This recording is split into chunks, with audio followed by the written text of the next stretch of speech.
Hello there. Welcome to Planet Archives, where curiosity curls up beside wonder and science whispers stories to those winding down for the night. Tonight's soft-spoken journey takes us somewhere unusual, into a version of our planet you wouldn't recognize, even if you squinted. A place with no flowers, no fish, no familiar continents, a world wrapped in alien air where life itself was little more than a stubborn dream in the mud. 3 billion years ago, Earth wasn't just young, it was wild, simmering, shifting, strangely silent, and chaotically alive all at once. It was a time before time as we know it. No mammals, no bird song, not even the quiet buzzing of an insect. Just ancient oceans and clouds of gas and something else. Something tiny, determined, and quietly revolutionary. Life, primitive, microscopic, clinging on through the harshest odds. But let me ask, where in the world are you listening from tonight? What year is it over there in your corner of the cosmos? And if this journey brings you peace or sparks your sleepy imagination, I'd be ever so grateful if you liked the video or subscribed. It helps this small stargazing corner of the internet reach others who might be wondering what Earth used to be before it became ours. So, settle in, slow your thoughts, and let's begin. Because 3 billion years ago, in a world with no trees, no mammals, and no moonlight quite like ours, something astonishing was already unfolding. And to understand it, we'll have to rewind Earth's story far beyond pyramids and ice ages, deep into the haze of prehistory, into a time when the sun was dimmer, the days were shorter, and the oceans were thick with secrets. Let's go back, not just back in time, but back to a different version of Earth. Sometimes the most profound stories begin not with thunder, but with whispers. Whispers that echo through millennia, carried not in voices but in stone. Consider a compass needle that trembles where it shouldn't, tilting ever so slightly away from true north. Or picture a cliff face in the Australian outback, striped with bands of crimson and grey rock, silent yet defiant, as though preserving a secret the world has nearly forgotten. The modern landscape is scattered with such remnants, subtle markers that something monumental transpired in the deep reaches of time. Take, for instance, a stretch of terrain in Western Australia known as the Pilbara. To the untrained eye, it appears unremarkable, just parched stone and sparse vegetation beneath a merciless sun. Yet embedded within those layers of ancient rock are microscopic structures, fossilized traces of microbial existence so ancient they dwarf the age of dinosaurs. Some of these formations date back nearly 3.5 billion years, placing them among the earliest tangible evidence of biological activity ever discovered on our planet. Or a journey to South Africa, where the Barberton greenstone belt spreads across the landscape like the weathered pages of an impossibly old manuscript. Each geological stratum represents a distinct chapter in Earth's primordial narrative. The researchers carefully extract samples from rocks that solidified during an era when the planet's shell was still finding its structural rhythm. The minerals they uncover whisper of vanished seas, explosive volcanic episodes, and microscopic organisms that had only just begun their metabolic experiments. These locations don't proclaim their significance. Loudly they hum with it. And the scientists who labor among them, the geobiologists, and field researchers with sun-weathered notebooks and an appetite for mystery, serve as translators. They decode the language written in isotopic ratios, sedimentary sequences, and molecular remnants.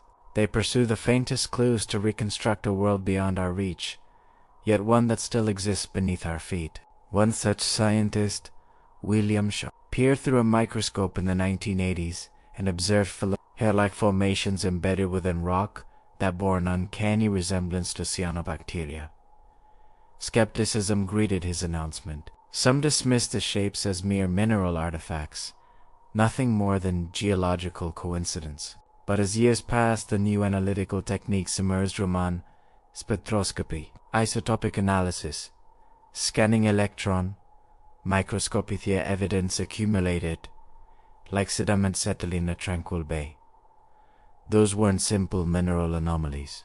They had once been alive, and this is where our extraordinary journey truly begins. Not with cataclysm or cosmic collision, but with the quiet recognition that Earth harbored life even in that distant not life as we perceive it today, with antlers and feathers and flowering plants, but something far more fundamental, something ancient, something that would eventually reshape the very composition of the sky.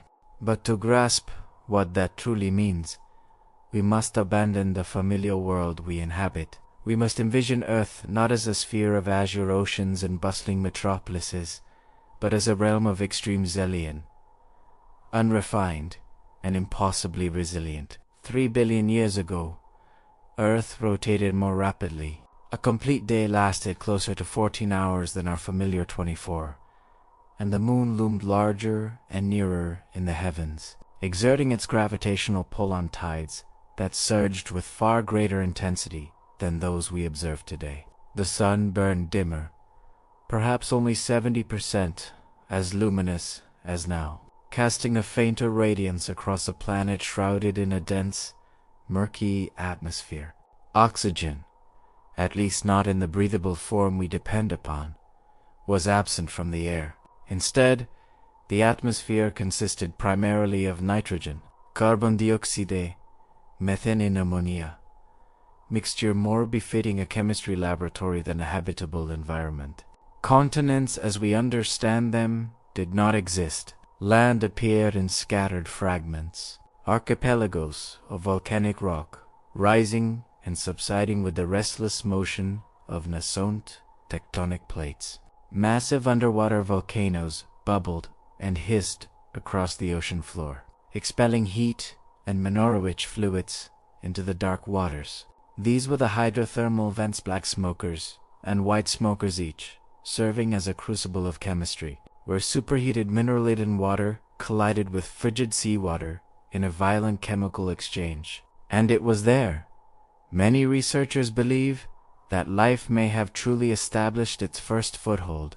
Picture Italiano. No forests, no grasslands, only rust-colored waves lapping against rocky shore. The sea itself, a rich, soupy brine, saturated with iron, sulfur, and dissolved minerals.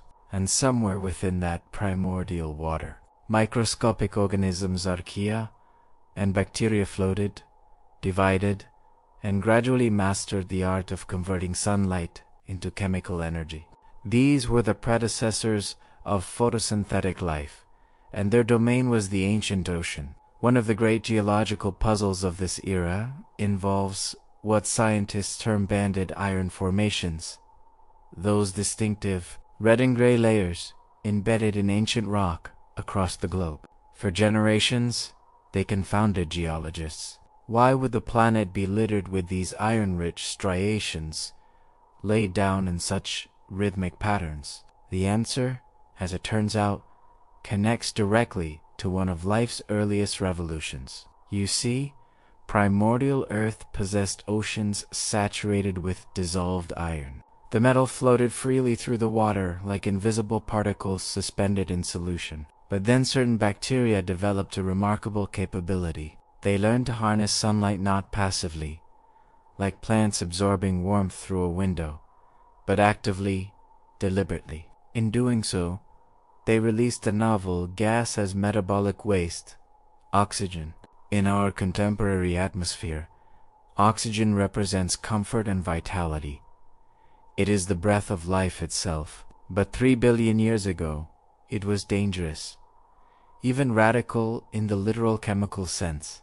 It reacted violently with the iron dissolved in the oceans, oxidizing it, rusting it, causing it to precipitate and settle onto the ocean floor over millions of years. This process repeated in cycles. Oxygen was released, iron oxide layers accumulated, red bands formed where iron had rusted, gray intervals marked periods of reduced oxygen production. What remains is a geological chronicle, a barcode of Earth's first biochemical revolution.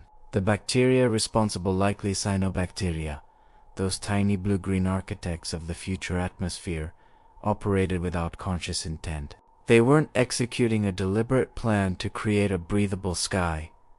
They were simply surviving, adapting, metabolizing, but in the process, they began to transform the planet's chemistry, not through machinery or grand designs, but through biochemistry and the relentless passage of time. In that distant epoch, Earth lacked an ozone layer. Ultraviolet radiation from the sun scorched any exposed surface, which meant most life sought shelter beneath the water. Shallow pools, submerged mats, or niches within mineral structures offered protection. These microbial mats, layered and slimy, clung to rocks and tidal zones, constructing peculiar dome-shaped structures known as and here's the remarkable part. Stromatolites still exist today. In locations like Shark Bay, Australia, you can observe them clusters of bulbous, rocky mounds protruding from the water like solidified memories from an ancient world. They remain alive, functioning ecosystems. And within them, cyanobacteria continue their work, oblivious to the fact that they are living fossils, survivors from a time so remote it barely seems tangible. But the transformations extended far beyond oxygen alone. Methane, too, performed a critical role in shaping this ancient world. Early Earth's climate depended heavily upon eta-butane greenhouse gas that trapped solar heat during an era when the sun itself burned less brightly. Too little methane and the world would freeze solid. Too much and it would boil away. Balance, therefore, was everything. A delicate choreography unfolded between gases, tectonic forces, and biological activity. The atmosphere inhaled chemicals expelled from volcanic vents and exhaled new compounds produced by microbial colonies. The ocean churned with minerals that both nourished and were consumed by life. Nothing remained static. Even without trees or complex organisms, Earth pulsed with a strange vitality. Throughout this era, the planet's magnetic field hummed in the background, a silent protector generated by Earth's molten iron core. It deflected the solar wind, preserving the fragile atmosphere and generating auroras that no eyes yet existed to witness. That same magnetic field is what allows our compasses to function today, and why tiny magnetite crystals in ancient rocks still point toward where the magnetic poles once resided. This is how geologists reconstruct bygone ages, not solely from fossils or trapped gas bubbles, but from the alignment of minerals, the isotopic signatures they contain, and how geological layers stack and deform. It's akin to listening to a narrative told in a language older than language itself. So when a compass needle wavers slightly off true north in a pocket of ancient terrain, it may be echoing an era when the world was younger, stranger, and bathed in a profoundly different kind of light. We are not the first organisms to alter this planet's chemistry. We are merely the first to document it in written form. Yet even in those early eons, the stage was already being prepared for everything that would follow. Oxygen levels were beginning their ascent. Microbial life was quietly reshaping the chemical composition of oceans and atmosphere. The tectonic plates, still uncertain of their trajectories, were starting to drift, fracture, and collide, forming primitive mountain ranges and hinting at the continental ballet yet to come. There was no singular, catastrophic event, no instantaneous explosion of change, no mass extincts, just the slow combustion of biology intersecting with geology, a prolonged and silent overture. But the curtain was preparing to rise, and the planet, as it so often does, was bracing itself for transformation. To envision Earth 3 billion years ago is to step into a realm stitched together from stone, chemistry, and profound silence. There were no maps, no named continents, no creatures with vision to observe the shifting tides. The world had not yet developed a recognizable face, only temperament stormy, molten, brooding, occasionally serene, a planet not designed for us, yet already in the process of becoming the world we would inherit. Begin at the edge of an ancient coastline.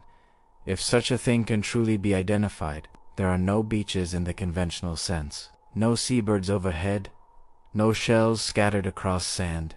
The land, what little exists of it, rises in jagged spires of black volcanic basalt, encrusted with mineral salts and coated in microbial films that shimmer faintly in the slanted light of a sun still learning its luminous potential. These shorelines are newborn formations, barely stabilized, emerging from oceans that lap not with familiarity but with heat and sulfurous intensity.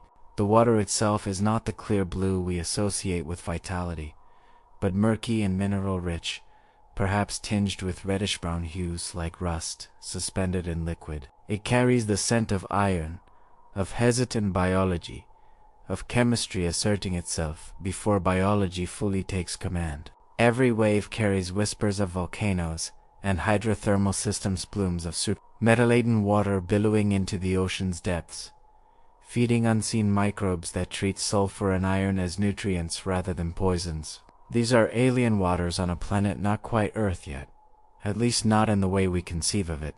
The skies overhead would appear equally strange, hazy, perhaps tinged with orange or even pink at times, saturated with methane and ammonia and the thick exhalations of a billion volcanic sighs. Clouds certainly exist, but they hold no promise of gentle rainfall.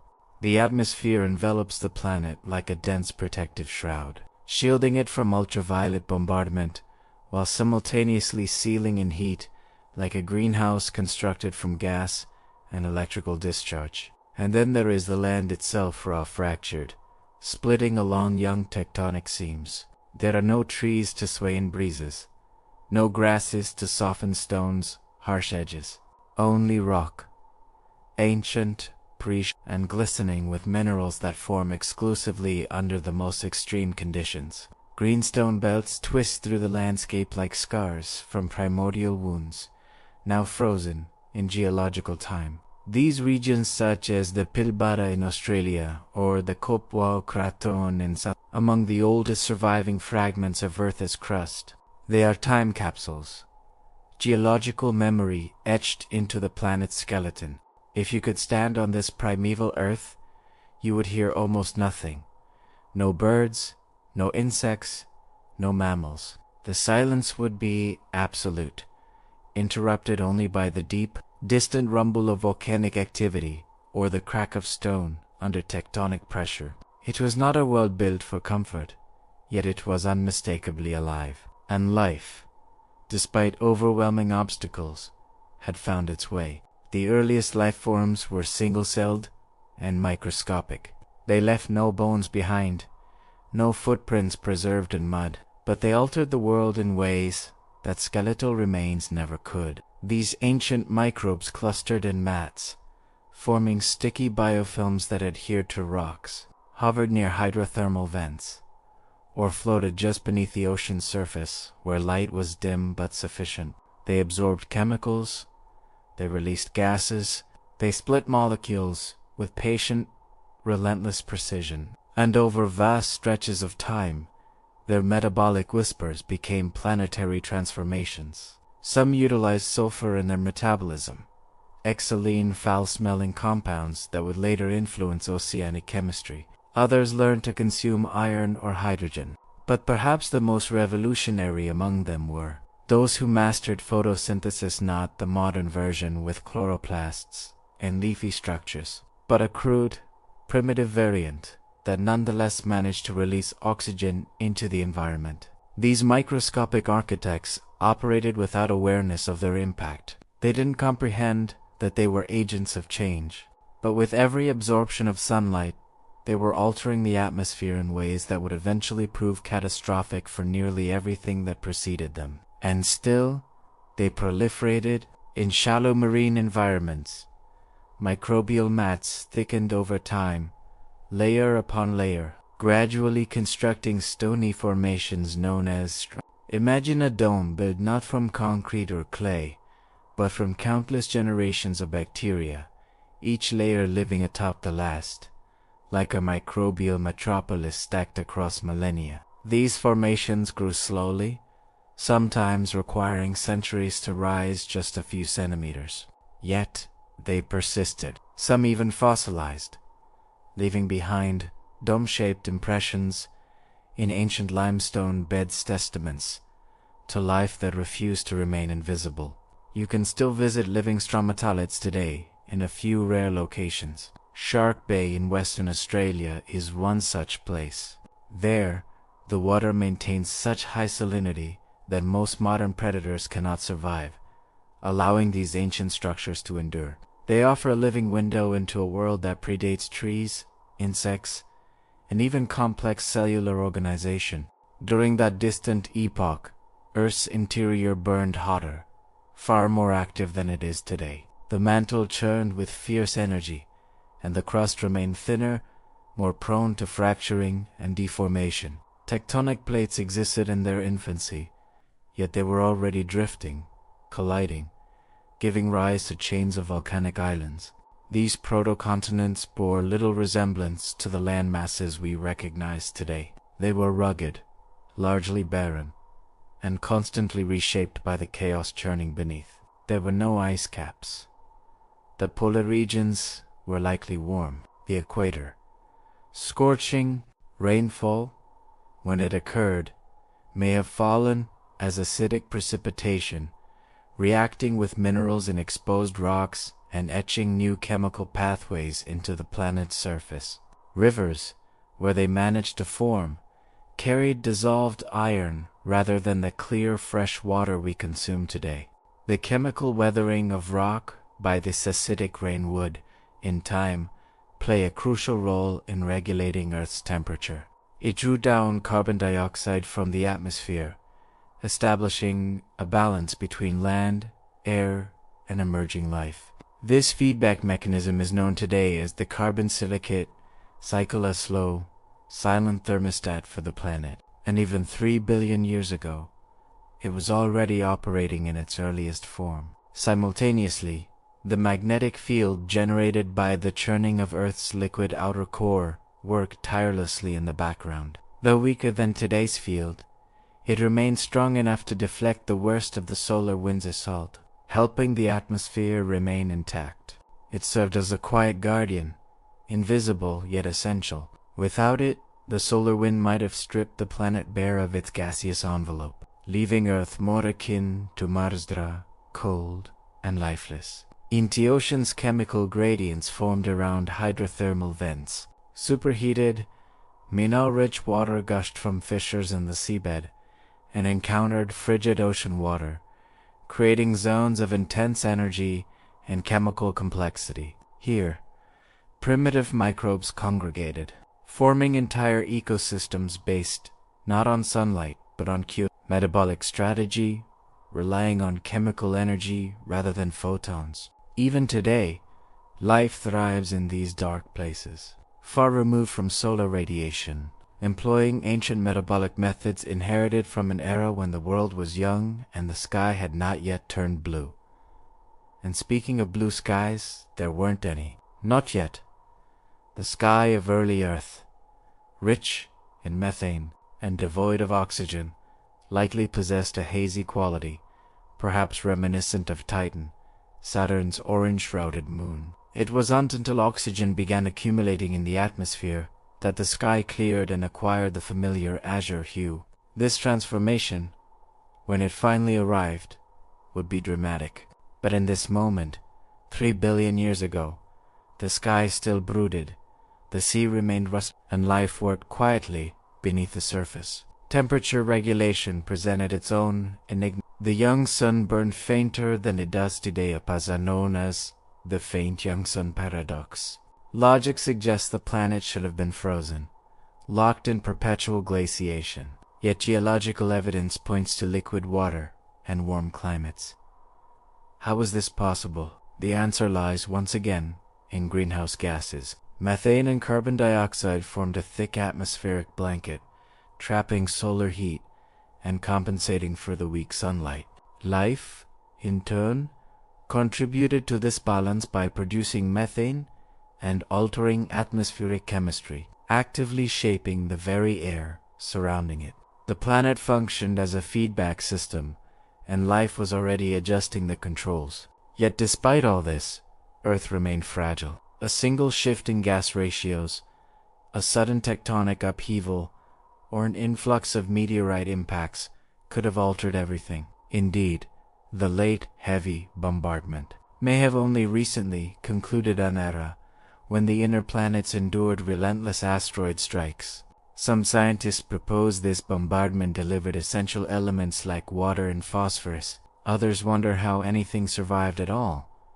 But survive it did. In the quiet corners of shallow seas, within cracks of ancient rock, amid the chemical symphonies of vent systems, life endured. It adapted. It modified the chemistry of its world, and it laid the groundwork for everything that would follow. In time, these microbial pioneers would flood the atmosphere with oxidana gas that, to them, was merely waste. But to future organisms would become essential. This shift would not be gentle. It would trigger die-offs, mass extinctions, and a complete reorganization of Earth's ecosystems. But that remained in the future. For now, Earth balanced on the edge of transformation. The air hung heavy with potential, the oceans swirled with unseen innovations, and the land ran restless, prepared to host the greatest drama in planetary history. The slow emergence of complexity, of breath, of creatures that would one day contemplate what this world once was. We are not merely living on Earth. We are living inside its ongoing narrative. And this chapter, the one from 3 billion years ago, is not one of kings or wars or civilizations. It is one of chemistry, persistence, and invisible revolutions. The next time you hold a rock in your hand, consider it may be older than bones, older than leaves. It may have solidified during an era when the sky was red and the sea was thick with iron, and life was just beginning to explore what else it might become. The Earth was different then, but it was already dreaming of what it would be. It is a peculiar thought to consider that something as gentle and life as oxygen could one day become a planetary antagonist. But in Earth's story, survival has never been about kindness. It has always been about chemistry, about adaptation, about the relentless logic of cause and effect. Roughly 2.4 to 2.1 billion years ago, several hundred million years after our last seen Earth experienced what scientists now call the Great Oxidation Event, often abbreviated as GO. The name sounds almost celebratory, doesn't it? As though the planet hosted a gathering to welcome oxygen into the sky. But for most life at the time, it was no celebration. It was an apocalypse. Let's retrace the sequence of events. By this point in Earth's history, photosynthetic microbes, most likely cyanobacteria, had existed for quite some time. They had been quietly releasing oxygen as a metabolic byproduct for hundreds of millions of years. But all that oxygen hadn't been accumulating in the atmosphere. It had been going elsewhere, specifically into the oceans, where it reacted with dissolved iron. The ancient seas were saturated with ferrous iron, and oxygen readily bonded with it. This process created insoluble ferric iron, which precipitated out of solution and sank to the seafloor. This is precisely how those mysterious banded iron formations came into being. Layer after layer of rust deposited in rhythm with the slow breath of microbial life. But iron is finite. Eventually, the ocean's capacity to absorb oxygen became saturated. At that critical juncture, something fundamental changed. Suddenly, oxygen had nowhere else to go. It began to accumulate first in the oceans, then gradually in the atmosphere. And when it did, the chemistry of the entire planet tilted on its axis. Initially, oxygen levels remained quite low, less than 1% of modern atmospheric concentrations. But even that modest amount was sufficient to disrupt everything. Many of the microbes that had thrived in an oxygen-free world were anaerobic, meaning they didn't simply ignore oxygen. They found it toxic, even lethal. To them, this new molecule was not a blessing but a poison, and now it was spreading everywhere. Some scientists believe this was Earth's first mass extinction, not triggered by a dramatic meteor strike or volcanic power, but by a quiet chemical assassination carried out over millions of years by the tiniest agents imaginable. The atmosphere changed composition. The ocean shift, chemistry, metabolic pathways that had once dominated the Earth were rendered obsolete. And for the organisms that couldn't adapt, extinction was their only inheritance. But oxygen, for all its destructive potential, also opened unprecedented doors. With oxygen present in the environment, cells could begin exploring a new form of metabolism: aerobic respiration. This process proved far more efficient than the anaerobic alternatives that preceded it. For every molecule of glucose consumed, aerobic respiration yielded many times more energy than its anaerobic cousin. It was like upgrading from a hand-cranked generator to a full solar panel array. The stage was being prepared for complexity, but transformation didn't happen instantaneously. Evolution operates on patience. It took hundreds of millions of years for life to truly capitalize on oxygen's potential.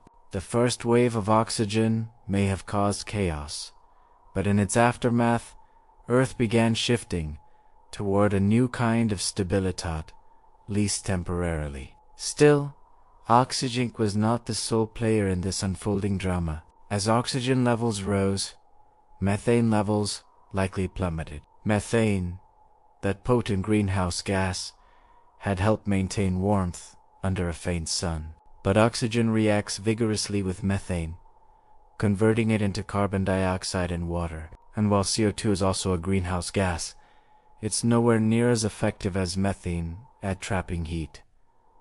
The result? A rapid decline in global temperatures. Some scientists believe this triggered one of Earth's first snowball Earth events, a period when glaciers extended all the way to the equator, and the planet may have been almost entirely encased in ice. It's a chilling irony. The rise of oxyonda, very molecule we now associate with warmth, fire, and breath, may have frozen the world. Evidence for these global glaciations comes from glacial deposits found at tropical latitudes and from curious signals in the isotopic record. Carbon isotopes reveal a dramatic shift during this time, suggesting widespread changes in the carbon cycle, possibly driven by mass die-offs or a sharp decline in photosynthesis. Imagine the Earth then, vast sheets of ice covering the oceans, reflecting sunlight back into space, volcanic islands poking through the white stillness, a frozen silence draped over a world still learning how to breathe. But Earth, as always, found a way out. Volcanism continued beneath the ice, releasing carbon dioxide into the atmosphere.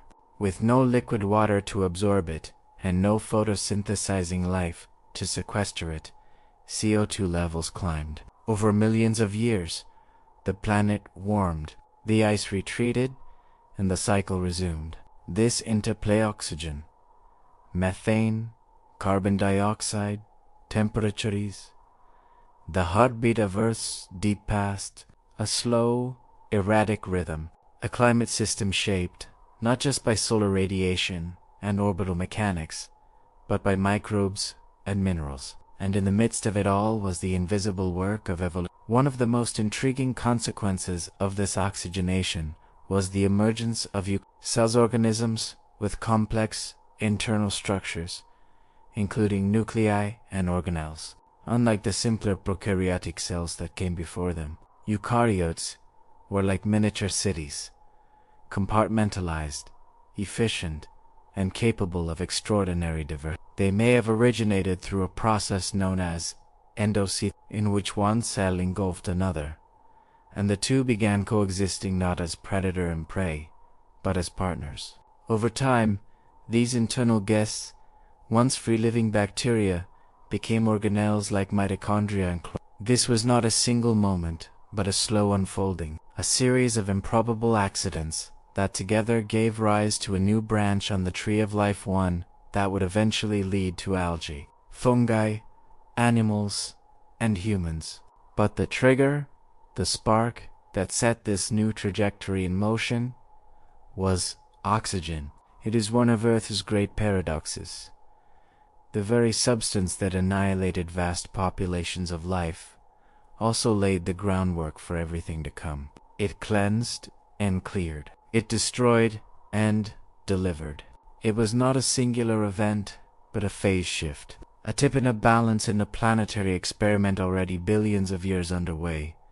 And the evidence for all of this, it's everywhere, in the rocks, those ancient iron bends, those glacial deposits found near the equator, but also in the chemistry of old sediments, in the sulfur isotopes that carry the fingerprint of rising oxygen, in the preserved biomarkers of one's living cells. In Greenland, in South Africa, in Western Australia, researchers have trekked across some of the oldest terrains on Earth, sampling the past with hammers and core drills, analyzing the residue of ancient oceans that dried up before land plants even existed. And what they find is a pattern, a transition, a turning point in Earth's story marked not by destruction alone, but by transformation. The Great Oxidation Event didn't just reshape life. It reshaped the surface of the planet.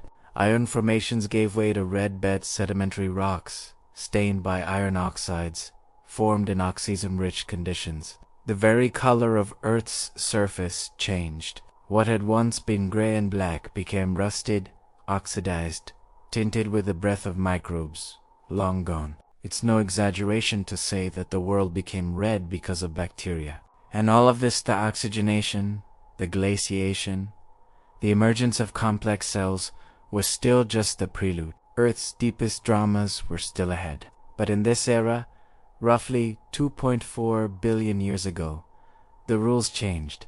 Oxygen was now a permanent fixture in the story, and life, for better or worse, would have to adapt. If the Great Oxidation Event marked a turning point in Earth's narrative, then what followed was something like a deep breath after a long silence. Except the breath didn't come all at once, and the silence had only shifted form. Earth had oxygen now, yes, but it didn't yet possess stability. It didn't yet have equilibrium. What it had was feedback, and feedback on a planetary scale is never a straightforward affair. The newly oxygenated atmosphere began to trigger a cascade of reactions, each subtle, each significant. Methane, the powerful greenhouse gas that had once maintained warmth under a dim sun, was being chemically broken down. It couldn't coexist peacefully with rising levels of oxygen. As methane levels dropped, Earth began to cool, and that cooling didn't arrive in whispers, it arrived in ice. There is compelling evidence that soon after the initial rise of oxygen, the planet plunged into one of its earliest and most extreme climate events, a global glaciation so deep it may have frozen the oceans from pole to equator. A snowball Earth, though perhaps not perfectly smooth or completely uniform, or of a slush bowl Earth, as some researchers suggest, with open patches of water near the equator ringed by thick glaciers miles high. Imagine that for a moment, a planet once wrapped in warmth and methane haze, now sealed in frost. White oceans, still air, a sun shining weakly, on a world encased in ice, not for a winter, not for a decade, for millions of years. This wasn't a quick freeze and thaw, but a prolonged pause, a planetary contraction. Some scientists estimate that the ice may have persisted for tens of millions of years, a near total standstill for photosynthetic life. The ocean's surface sealed away sunlight, the shallows darkened, and life retreated once again to the depths.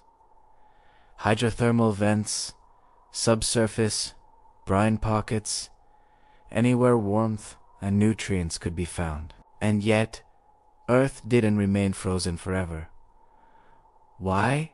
Because volcanoes never rest. Even beneath a frozen sky, The churning mantle continued to push heat and gas to the surface. Volcanoes, unconcerned with climate, belched carbon dioxide into the air.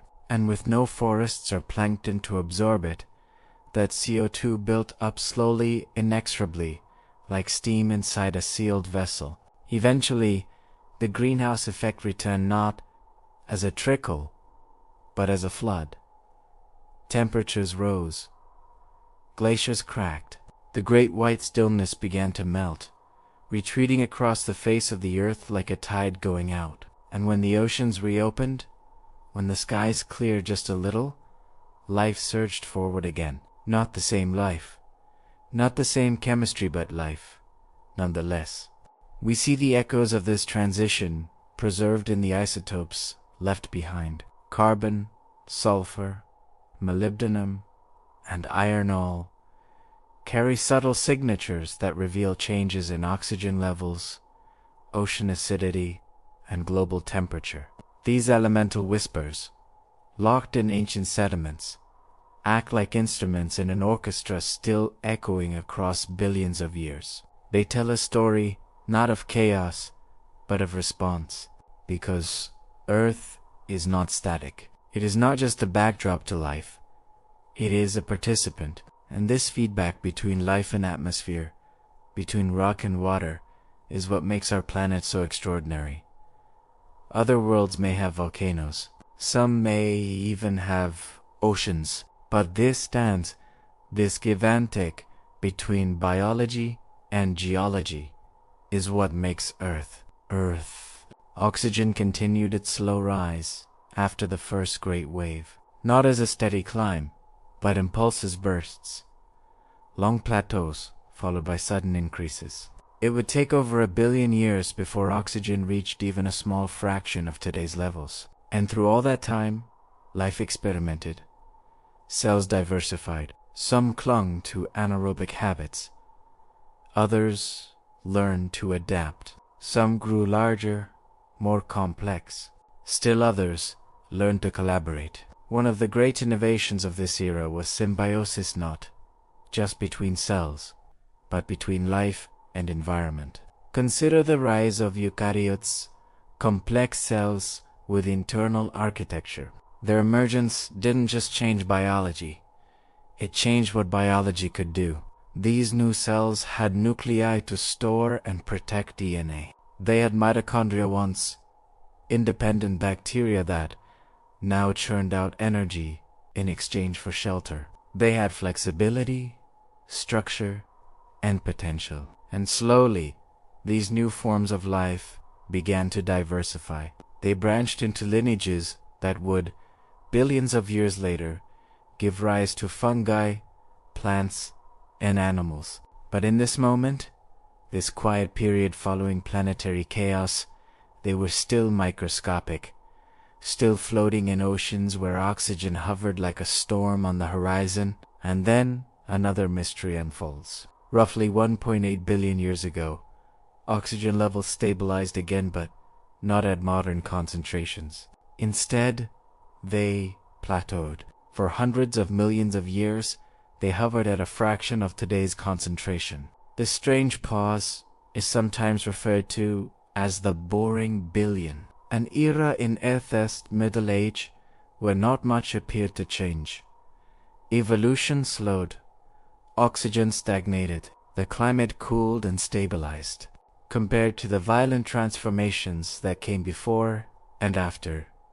This stretch of time seems calm, quiet, but boring. Not kite, because beneath that surface stillness, the planet was refining its machinery. The slow erosion of rocks continued to deliver phosphorus and other nutrients into the oceans. The carbon cycle ticked along. Genetic diversity simmered quietly, and in the shadows of microbial mats, multicellularity was beginning to stir not just clusters of cells sticking together, but true cooperation, division of labor, specialization, the first whispers of tissues, organs, structure.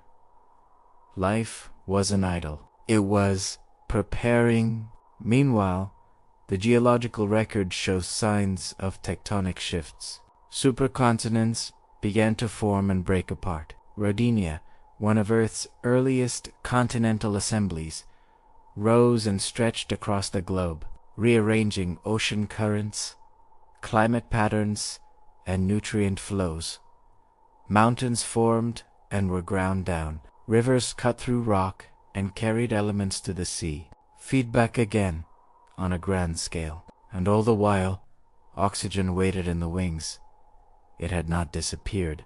It had simply paused, held in check perhaps by the limits of nutrient supply or by the delicate balance between production and consumption. Every breath of photosynthesis was met with a reaction somewhere else, a balance sheet of planetary chemistry.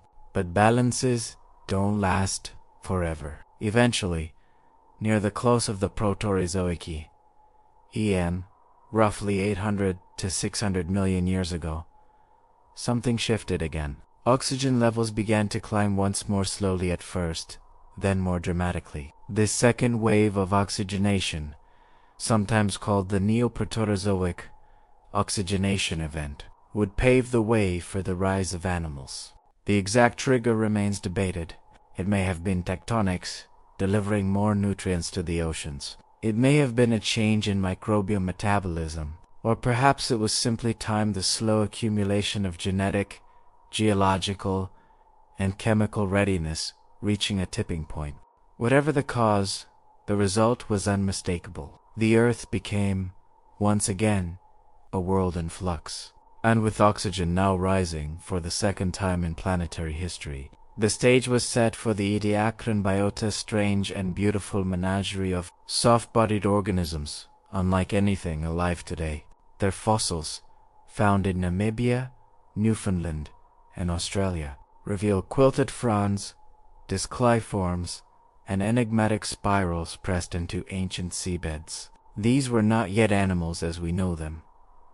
They had no hard parts, no obvious heads or mouths, but they were multicellular. They were large, and they were the first visible signs of life organizing itself into complexity. None of it would have been possible without oxygen. But, as before, oxygen was not alone. The planet's carbon cycle, now humming more powerfully, began to amplify climate swings. Another snowball Earth, perhaps more than one, gripped the globe, possibly triggered by the rise in oxygen itself. Ice returned, life retreated, and once again, feedback danced its strange duet. And yet again, Earth recovered. And, this time it emerged, changed. Not only was the world more breathable, it was more dynamic. Complex life had taken hold. Ecosystems, food webs, symbiosis, all were beginning to weave together. Cells no longer floated alone. They built bodies, tissues, colonies. They sensed light. They emoved. The Cambrian explosion, when it arrived, would bring eyes, shells, limbs, predators. But the foundation had been laid long before in the deep, slow, oxygenated churn of Earth's middle years. Looking back now, it's almost mythic.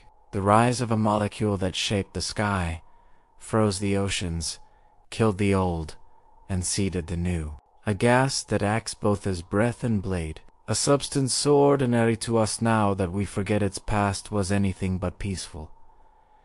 And that's the nature of planetary change. It doesn't always roar. Sometimes it creeps. Sometimes it poisons. Sometimes it transforms. Oxygen did not ask to be a hero or a villain. It simply was. And life, tenacious, adaptive, forever curious, simply found a way to live with it, or the trying. When Earth changes, it doesn't do so politely. It tips. It tumbles. It tumbles. It ricochets between states like a pendulum hung from a moving ceiling. And when oxygen entered the room, the entire planetary system began to wobble.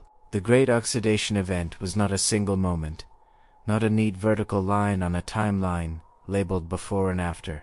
It was messy, protracted, a long, slow transformation that unfolded over hundreds of millions of years, sometimes stalling, sometimes surging, but never turning back. And with it came consequences. Ripples, reactions.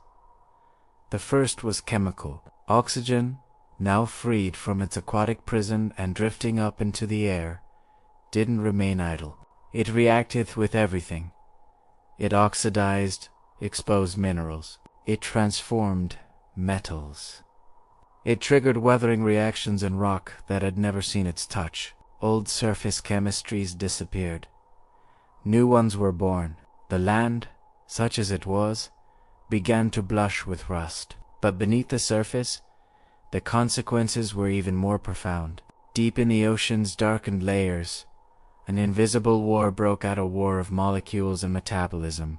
As oxygen diffused into the upper ocean, it created sharp chemical gradients. The shallows were now slightly more breathable. The depths remained anoxic, still ruled by sulfur, methane, and iron. This stratification of the ocean oxygenated above. Poisonous below produced zones of intense chemical competition. Bacteria that once thrived in a world without oxygen were forced downward, squeezed into smaller and smaller niches, clinging to the shadows. Some adapted, some evolved, others vanished. Their metabolic pathways, once dominant across the globe, were now becoming relics. And then came the sulfur. In this new chemical environment, certain bacteria began producing hydrogen sulfide gas. As toxic as it is, pungent. In modern terms, you'd recognize it by its rotten egg smell. But in the Proterozoic seas, it was more than a smell. It was a threat. These sulfide-producing microbes thrived in anoxic waters, and as they bloomed, they released vast quantities of hydrogen sulfide into the ocean and, during certain intervals, into the atmosphere.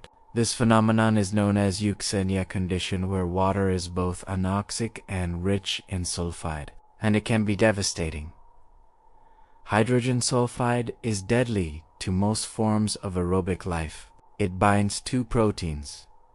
It disrupts cellular respiration. In high enough concentrations, it can suffocate even the hardiest of organisms. And worse, it can destroy ozone in the upper atmosphere, weakening the planet's shield against ultraviolet radiation. In these eugenic episodes, Earth became not only a chemically divided planet, but a toxic one. We see this legacy preserved in black shale sphene-grained sediments rich in organic matter, formed in anoxic conditions.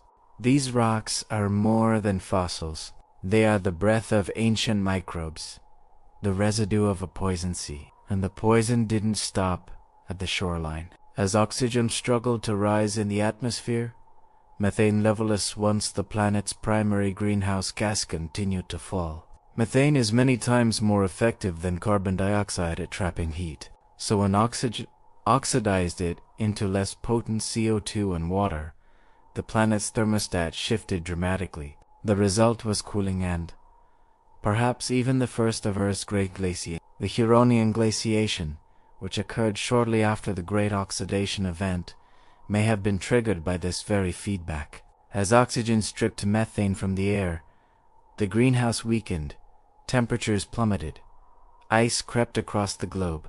The tropical seas, where microbes once thrived, turned to slush. This feedback loop is a perfect example of Earth's interconnectedness.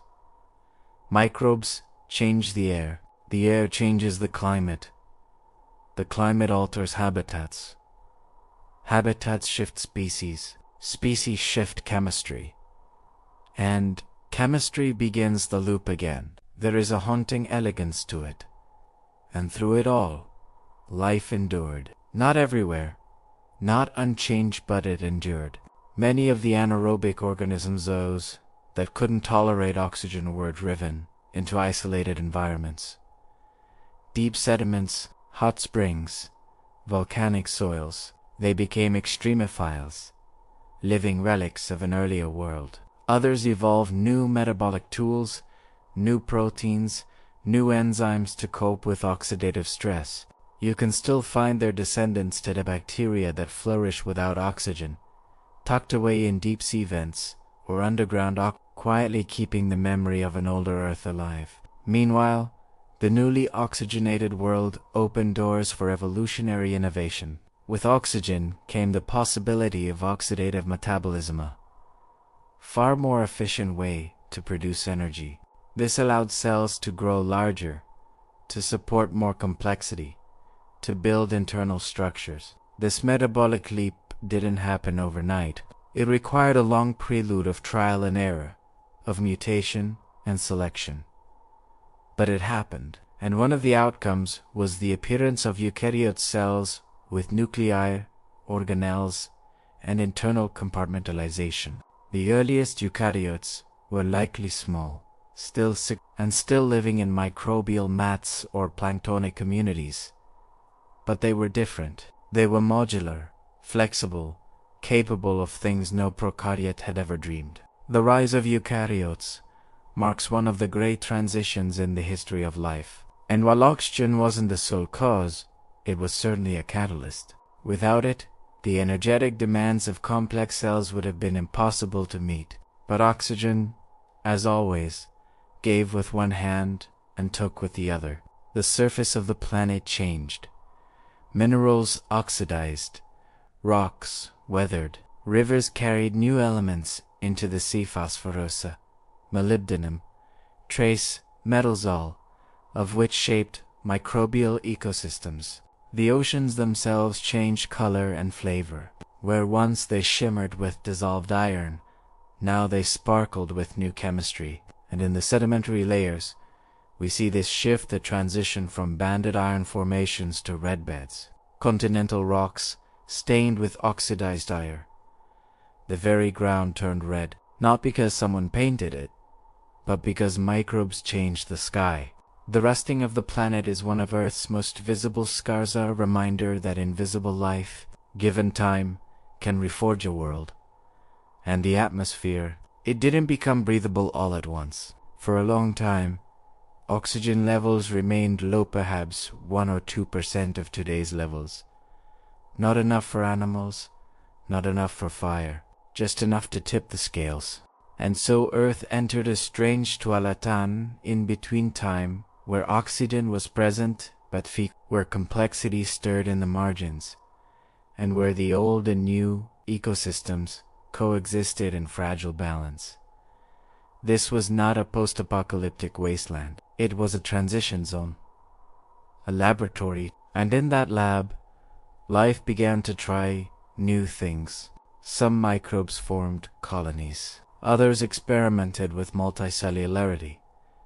Genetic complexity increased. Sexual reproduction may have emerged, a reshuffling of genes that would one day fuel evolution's wildest experiments. But these early attempts were slow. They left few fossils, and for long stretches of time, Earth seemed quiet again. Yet below the surface, the gears of change continued to turn. The carbon cycle evolved. New forms of weathering emerged.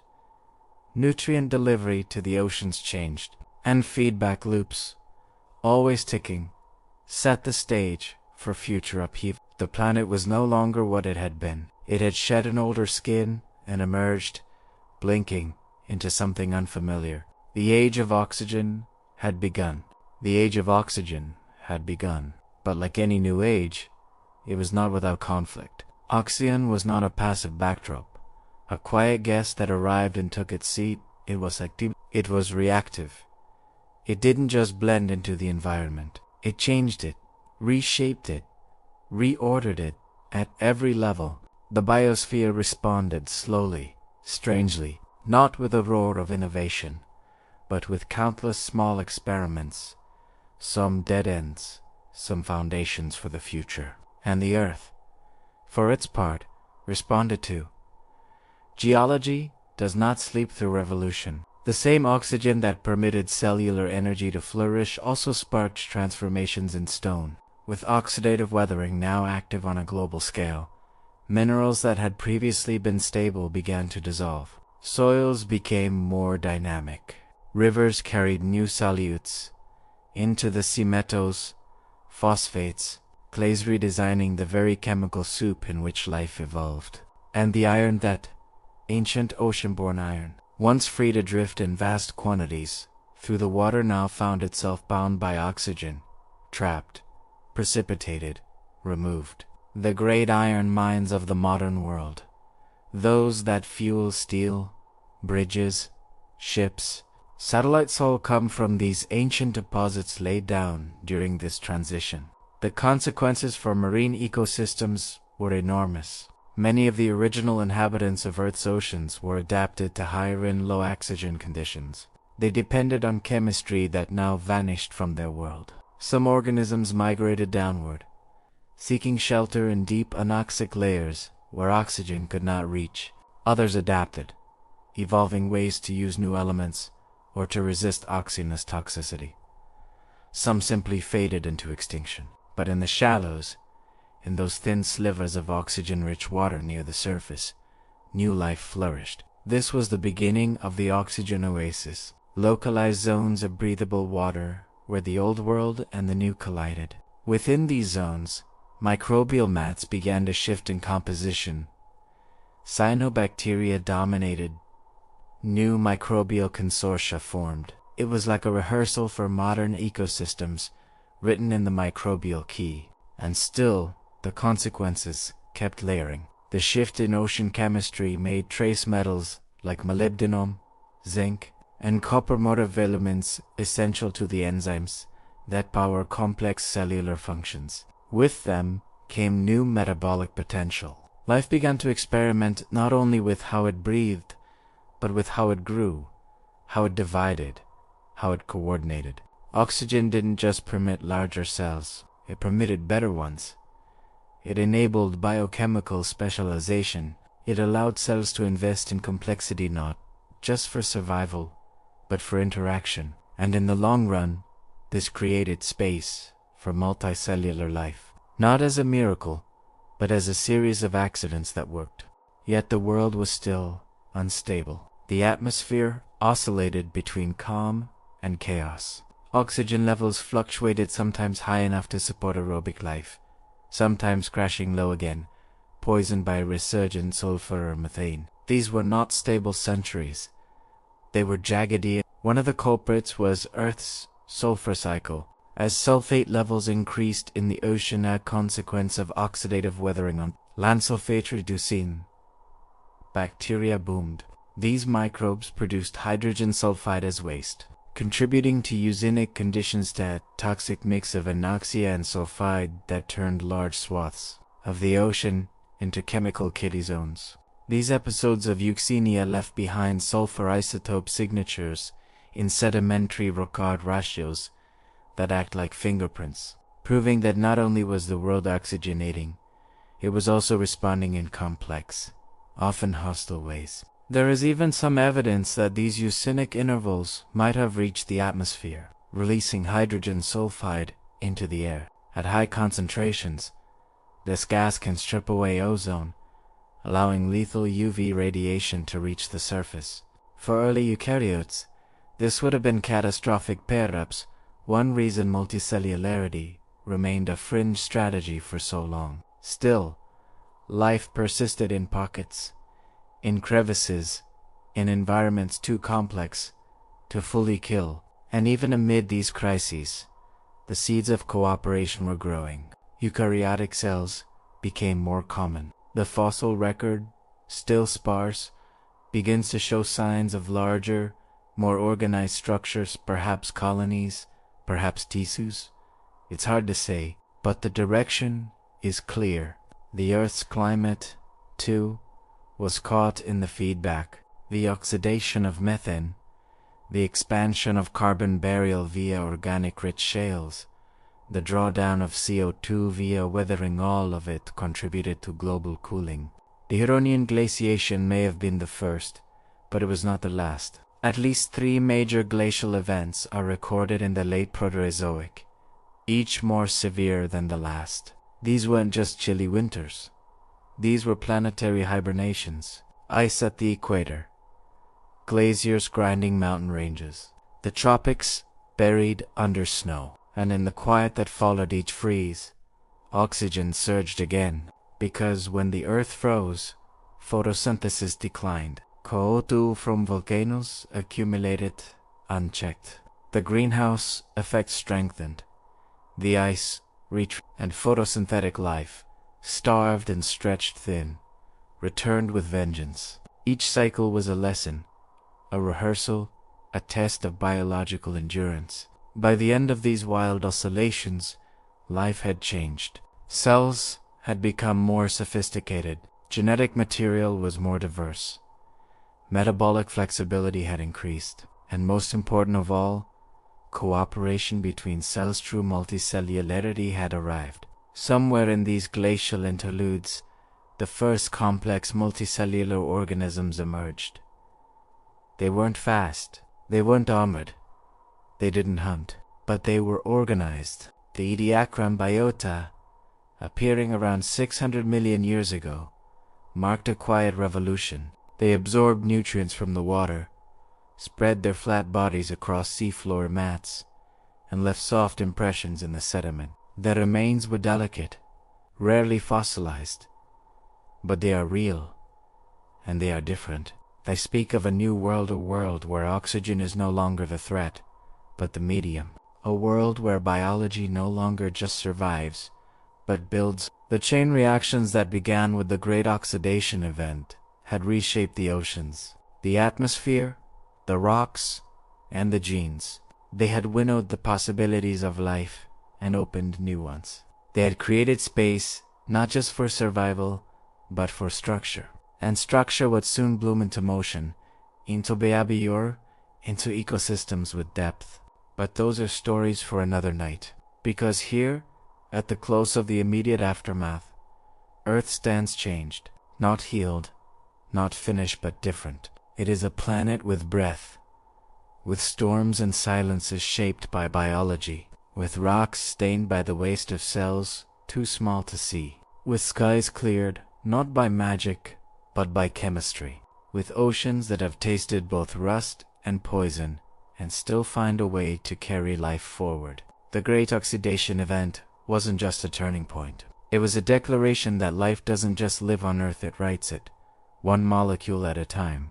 The Great Oxidation Event feels like a beginning, a moment where the world turned a page and the sky itself learned to breathe. But in truth, it was only one chapter in a much longer tale. Earth, even 3 billion years ago, had already lived through cycles of creation and collapse, innovation and silence. The rise of oxygen was not the start of change. It was part of a rhythm that had been playing for eons. To understand this moment fully, we must look back further, before the atmosphere shifted, before the iron settled, before even the first cell breathed anything at all. In the beginning, Earth was not a pale blue dot. It was red-hot and restless, formed from the dust of dead stars and the debris of the early solar system. It accreted violently, piece by piece, through collisions and impacts, for millions of years. It was a molten sphere wrapped in fire and darkness's surface, too unstable for continents, too hostile for oceans. And yet, even then, the stage was being set. Earth's first atmosphere was likely composed of hydrogen and helium gases, too light to be held. Flung by the planet's young gravity, they slipped into space, blown away by solar wind. In their place came a second atmosphere. Born from within, volcanic eruptions spewed carbon dioxide, nitrogen, sulfur, and water vapor into the air. These weren't just emissions, they were the first hints of stability. When Earth finally cooled enough, water vapor condensed and fell as rain. Thousands of years of storm and deluge. The first oceans filled the planet's basins, carving a surface still young and malleable. And in those oceans, under high pressure, around volcanic vents and chemical gradients, life emerged. We do not know exactly how. We may never know, but sometime between 4.0 and 3.5 billion years ago, life appeared. Simple, single-celled, chemically strange. It may have begun with RNA, with lipid membranes, with cycles of self-replicating molecules sparked by lightning or heat or minerals. However it happened, it was fast geologically speaking, and it never left.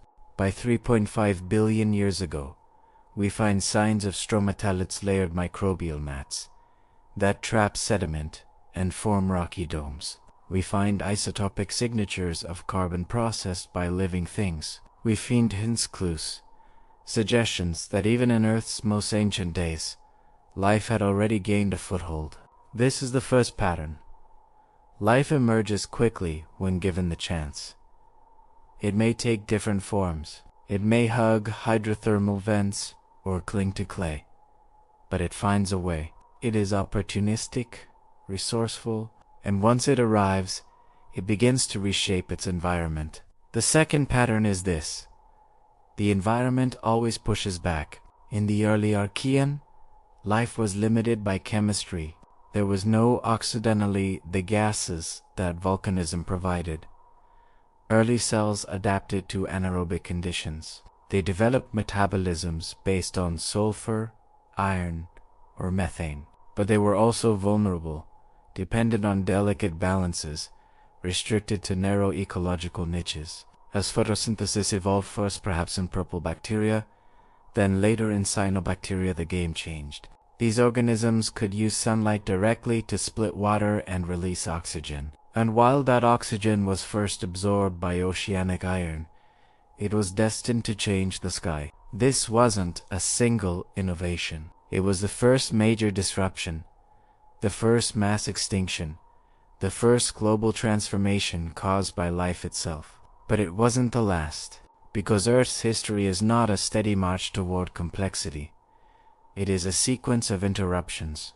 The Great Oxidation Event disrupted the Archean world, but it was itself disrupted later by new glaciers, new climatic loops, new tectonic retreats. The boring billion that followed, so named because life seemed too slow. Oxygen levels plateaued, and fossils were rarest, now seen not as dull, but as stabilizing. It was the planet catching its breath, building new systems, sorting out feedbacks. It was during this time that supercontinents began to form. Rodinia, one of the earliest, gathered together massive blocks of land into a single sprawling expanse. Its formation and eventual breakup had sweeping consequences, changing ocean currents, weather patterns, and nutrient flows. These tectonic movements pulsed through Earth's chemistry, impacting where oxygen was produced and how it was stored. That, too, is a pattern. Tectonics is the deep engine beneath life's dance. Without it, nutrients would stagnate. Mountains would not rise and erode. Minerals would not cycle through land and sea. Tectonics is what refreshes the planet, and every rise of a mountain range, every rift in a seafloor, leaves fingerprints in biology. Just as life shapes the atmosphere, geology shapes life. There are also echoes to consider. The rise of oxygen was not the only time gases would swing and bring upheaval. Much later, during the Permian extinction, carbon dioxide would spike and wipe out 90% of species. In the Devonian, changes in ocean oxygen levels would trigger extinctions of coral and early fish. Even today, in our own Anthropocene, we see echoes of these past cycles. Feedbacks triggered, thresholds approached, climate disrupted. It's not that history repeats itself exactly, but it rhymes.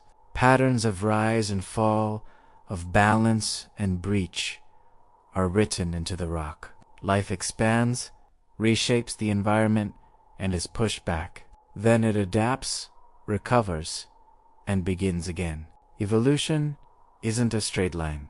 It's a spiral staircase, sometimes ascending, sometimes spinning in place, sometimes collapsing and forcing a rebuild from the rubble.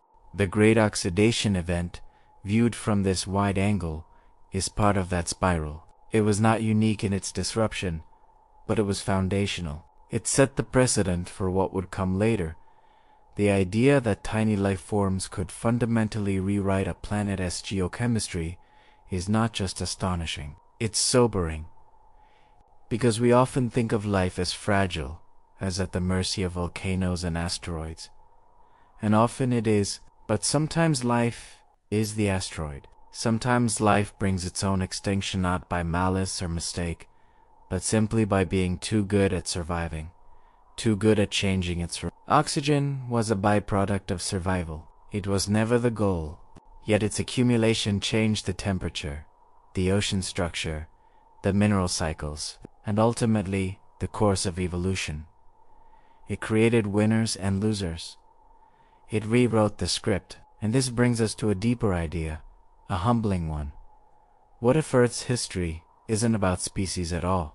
Not about trilobites or trees or us, but about feedback, about a planet that keeps finding balance through disruption that lets one system grow until it threatens the whole, and then cools it, curbs it, resets the conditions, not deliberately, not with agency, but with an uncanny ability to course correct. Oxygen rose, life flourished, life crashed, ice spread, volcanoes warmed the planet again. Life returned more complex than before. Cycles within cycles. Nested stories. There were earlier events, too less visible, but equally profound. The invention of methanogenesis, when microbes began producing methane, helped warm the early Earth. The rise of anoxygenic photosynthesis via kind we know today it did. New dimensions to microbial energy strategies. Even the formation of Earth's core and the ignition of the magnetic field were essential, protecting the early atmosphere from being stripped away. Without those quieter innovations, the great oxidation could never have happened. Without the magnetic field, oxygen would have been lost to space. Without plate tectonics, nutrients would have locked away in stone. Without oceans, photosynthesis would have had no medium to flourish in. And without feedback, the chemical, geological, biological, none of it would have meant anything. So perhaps the deeper truth is this: Earth isn't just alive, it's reflexive. It doesn't just host ecosystems, it is an ecosystema, planetary scale organism. Not in the mystical sense, but in the systems science sense. A network of parts that influence each other. Air changes water, water changes rock, rock changes life, life changes air, and the loop continues. Today we name this idea the Gaia hypothesis, not as a deity, but as a framework for understanding Earth as a living system. The Great Oxidation Event was its first real proof of concept. Life changed the planet, and the planet responded. So when we look back past the Ediacaran, past the cryogenian glaciers, past the quiet stromatolites and the fiery Archean crust, we don't just see events, we see a theme's transformation, tension, time, and through it all, the quiet persistence of life. This is the broader context, that Earth has always been in flux, that disruption is part of its function, that feedback and failure are how the planet breathes, that even extinction, as final as it seems, is often the beginning of something stranger. And as we move forward into new discoveries, new chapters, new climates, we carry that memory with us. The world we live in was not given.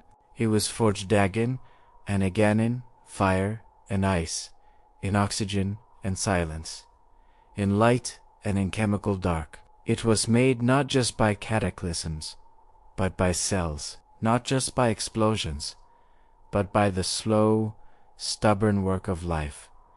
And it is still becoming, even now. We often picture the past as something sealed fossilized in amber, buried under stone, unreachable to all but time itself. But, in truth, the past is scattered everywhere. You just have to know how to listen for it. Sometimes it's a whisper in a microscope. Sometimes it's a jagged outcrop beneath the desert sun. Sometimes it's a thin line of reddish rock stretching along a cliff, phase inconspicuous to most eyes, but electric to the trained gaze of a geologist. And in those quiet places, those forgotten corners of Earth where nothing seems to be happening, scientists have spent generations pulling pieces of deep time from the ground. The story of how we came to understand the great oxidation event and the ancient world it transformed is not just a story of gases and minerals. It's a story of people curious, persistent, sometimes stubborn, often sunburned too when looking for something they couldn't yet name. Take, for instance, the wide expanse of Western Australia's Pilbara-Cretana region of blistering heat, scattered shrubs, and some of the oldest rocks on the planet. It was here that a quiet revolution began, not in the rocks themselves, but in how we read them. In the 1980s, a paleobiologist named J. William Schaff peered into a microscope and saw filaments, tiny thread-like shapes and fossilized silica that looked suspiciously like microbes. They came from the Apex Chert Formation, dated to around 3.5 billion years old. At first, his announcement seemed almost too big to believe. He was claiming to have found the earliest fossils of life on Earth, and not just any life, photosynthetic bacteria, possibly related to the cyanobacteria that would one day oxygenate the sky. The debate that followed was long, passionate, and deeply human. Some scientists agreed. Others raised doubts. Were the filaments truly biological, or could they be the result of mineral growth mimicking organic shapes? The line between life and non-life is blurry, especially when the evidence is older than most continents. Years passed. Techniques improved. New studies used Raman spectroscopy and isotope analysis to investigate the apex chert. Some findings supported the biological origin. Others challenged it. Even today, the debate simmers quietly in the background, a reminder that in science, mystery often lingers longer than certainty. But even if the apex fossils remain contested, they opened a door.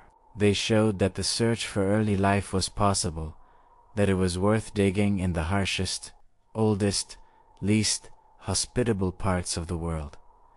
And so research in South Africa's Barberton Greenstone Belt, they found more clues: microbial mats, carbon isotope ratios, banded iron formations. These rocks, too, whispered of an ancient Earth, of oceans rich in iron and microbes already metabolizing the world. One name reads us often in this search: Roger Buick, an astrobiologist and geologist. Buick's work helped redefine our understanding of early Earth environments.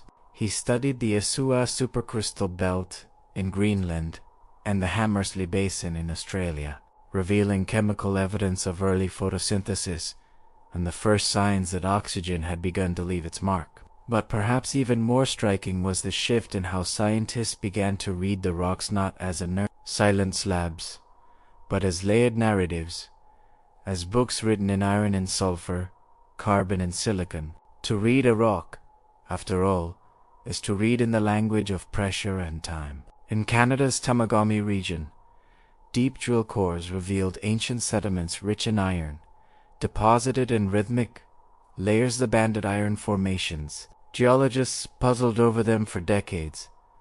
Why would iron fall out of seawater in such neat bands? What turned the water from clear to rust again and again? The answer lay not in a single eureka moment, but in the slow accumulation of data. By the late 20th century, a model emerged.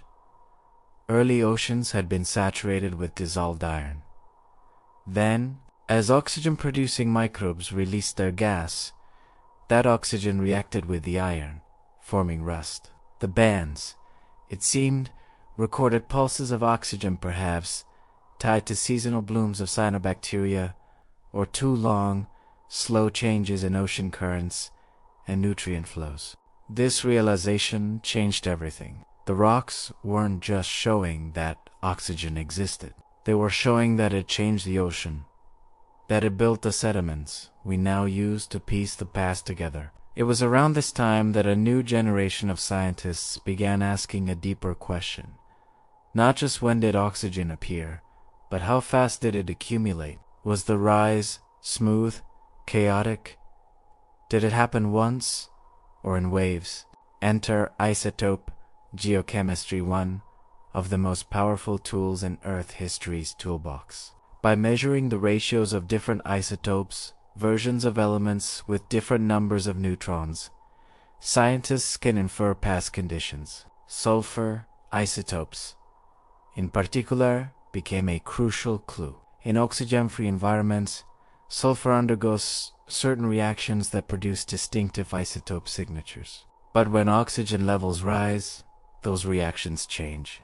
And sometime around 2.45 billion years ago, those sulfur signals disappeared, replaced by a new pattern consistent with a world where free oxygen was present in the atmosphere. This sulfur signal became a global marker, a chemical signature of the Great Oxidation Event, found in rocks across continents. It was the geochemical equivalent of a turning point, written into Earth's autobiography, and it brought with it new questions. How did oxygen rise in the first place? Was it just cyanobacteria?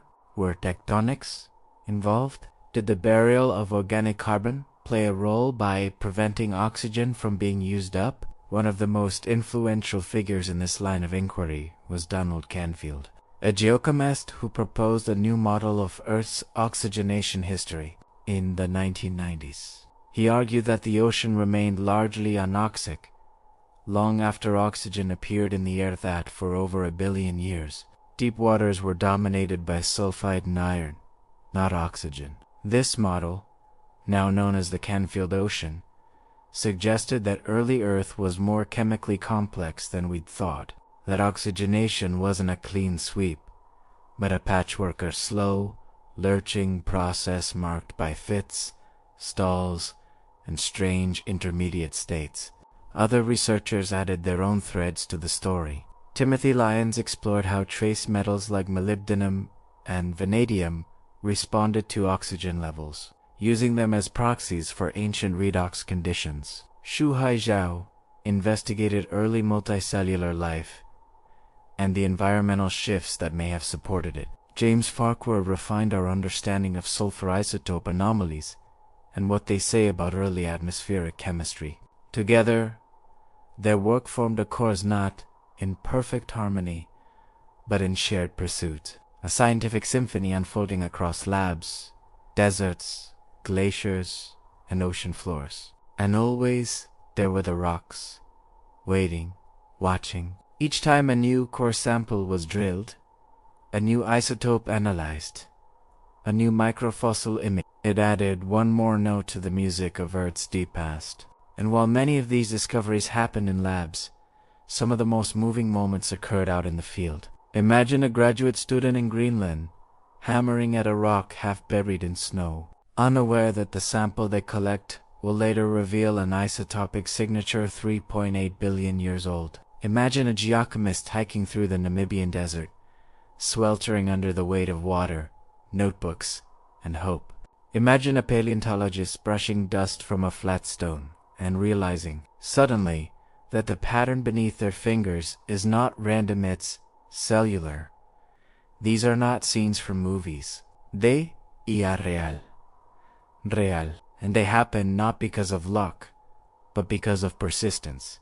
Science, especially the science of ancient things, is built not on genius alone, but on patience, on long days in the field, on slow scans of data, on hypotheses that die with dignity and others that refuse to go away. The story of the Great Oxidation Event is still unfolding. New methods like synchrotron imaging, clumped isotope analysis, and machine learning reconstructions of biochemical pathways are adding new depth to old questions. And soon they may answer some of the biggest ones. Did oxygen rise once, or in bursts? Was it driven by biology alone, or also by plate tectonics and planetary cooling? Could it happen again, on other worlds? And what does it mean that life on Earth almost choked on its own success? These aren't just scientific questions. They're philosophical ones. They ask us to see ourselves not as masters of Earth, but as its latest experiment. They ask us to consider how fragile balance can be, and how small creatures seen only in microscopes or rock impressions can shake the sky. Because in the end, what the scientists discovered was not just oxyanet, was Achenki, the idea that life could shape planets, that microbes could trigger snowball Earths, that cells too small to see could change the color of the ocean, the taste of the air, the course of geology itself. And that, perhaps, is the most extraordinary thing of all. We didn't just find evidence of the past. We found a mirror to study the great oxidation event or any ancient Earth mystery is, to accept that you will never see the full picture. The work is about inference, not certainty. You gather fragments, you build models, you wait for the stone to speak. And yet, through all this waiting, something happens to the people who dedicate their lives to the planet's long memory. They begin to change the way they see time. Not as a lion, but as a lion's gait. Not as something that passes, but as something they move through slowly, deliberately, like archaeologists wandering through invisible architecture. This kind of thinking produces a different kind of scientist. Some become detectives, focused on the smallest clues, a spike in an isotope ratio, a chemical residue trapped in quartz. Others become poets, compelled by the elegance of cycles, the way feedback dances between gas and rock. And some, perhaps most, become pilgrims returning, again and again, to the same field sites, the same cores, the same ancient formations, not because they hope to be surprised, but because they know that even after decades, the Earth still holds something back. One such place, sacred to this lineage of Earth storytellers, is the Gunflint Iron Formation along the shores of Lake Superior in Canada. Here, in fine-grained cherts, over 1.9 billion years old, researchers discovered some of the most beautifully preserved microfossils ever found. Tiny, thread-like organisms, some spiraled, some clustered, captured in stone with exquisite detail. Under the microscope, they seem alive as if the rock had simply paused them in motion. In the 1960s, Elso Bagorn and his student Stanley Tyler described these fossils as early evidence of complex microbial ecosystems, likely their presence in such old rocks helped confirm the timeline of the oxygen rise, placing living photosynthetic communities well before atmospheric oxygen became abundant. But more than that, these fossils brought something emotional to the science. They made the invisible real. Not just numbers or signatures, but facesif, one can call them, that etched into the ancient mirror. And as more fossils appeared, the narrative deepened. In Australia's Toohey Creek Basin, scientists found layers of rock marking the transition from a low-oxygen world to one with clear atmospheric oxygen. It wasn't a single layer, but a span of roca passage. Researchers like Kurt Konhaza explored how microbial communities responded to this shift, proposing that iron and phosphorus cycling played a pivotal role in shaping early biospheres. The models got better, the data grew richer, but the heart of the work stayed the same. Walking into the silence of ancient rock, asking questions in a language made of elements, and hoping the Earth answers with something new. There's a certain humility required for this kind of science. The scales are vast, the questions slow. You can spend 10 years studying a mineral boundary in one region, only to find a counterexample halfway across the globe. You can chase a theory through decades of papers, refining and challenging and discarding pieces of it until only a kernel remains. Even then, it may be overturned by one better data set, one better drill core. And yet, no one seems to leave the field. They keep going back, not because they expect final answers, but because they've fallen in love with the pursuit, the act of listening, the poetry of rocks. Consider the teams that ventured to the Asua Greenstone Belt in Greenland, home to rocks over 3.7 billion years old. The terrain is brutal, the weather unpredictable. Yet every summer, geologists hike 4 miles across glacial plains to sample these ancient stones. Some bring back small chips of banded iron.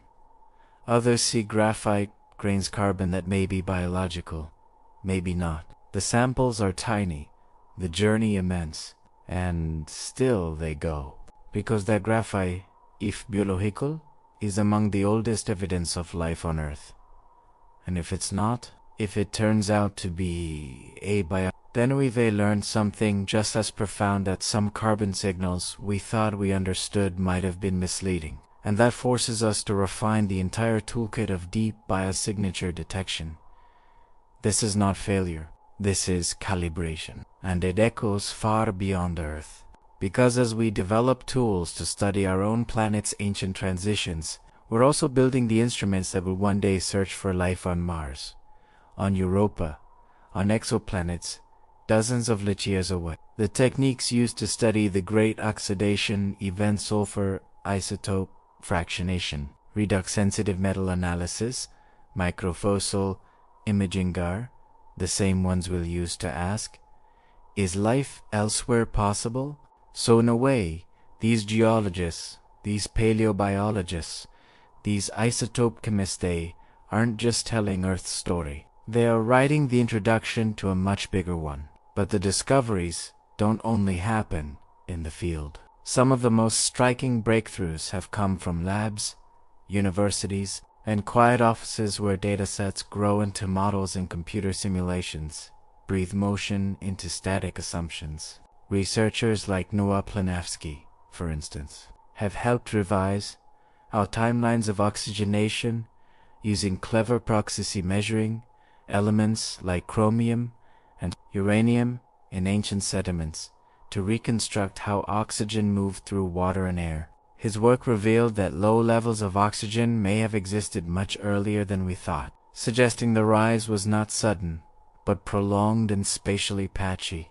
Other scientists, like David Cut, have developed planetary models that simulate the balance between volcanic gas release, burial of organic matter, and the oxidation of Earth's surface. Their work ties the dots between biology and geology in dynamic, evolving loops. And still others, climate modelers, sedimentologists, planetary scientists, feed their findings into shared networks of data and understanding. Together, they build not a single story, but a fractal web of possibilities. Theories that overlap and collide and converge until a clearer picture starts to take shape.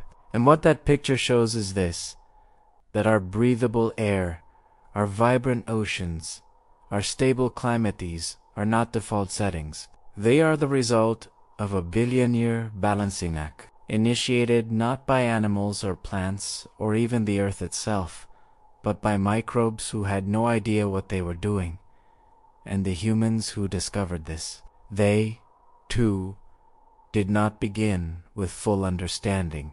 They began with confusion, with false starts, with questions written in stone. They began, in other words, with curiosity.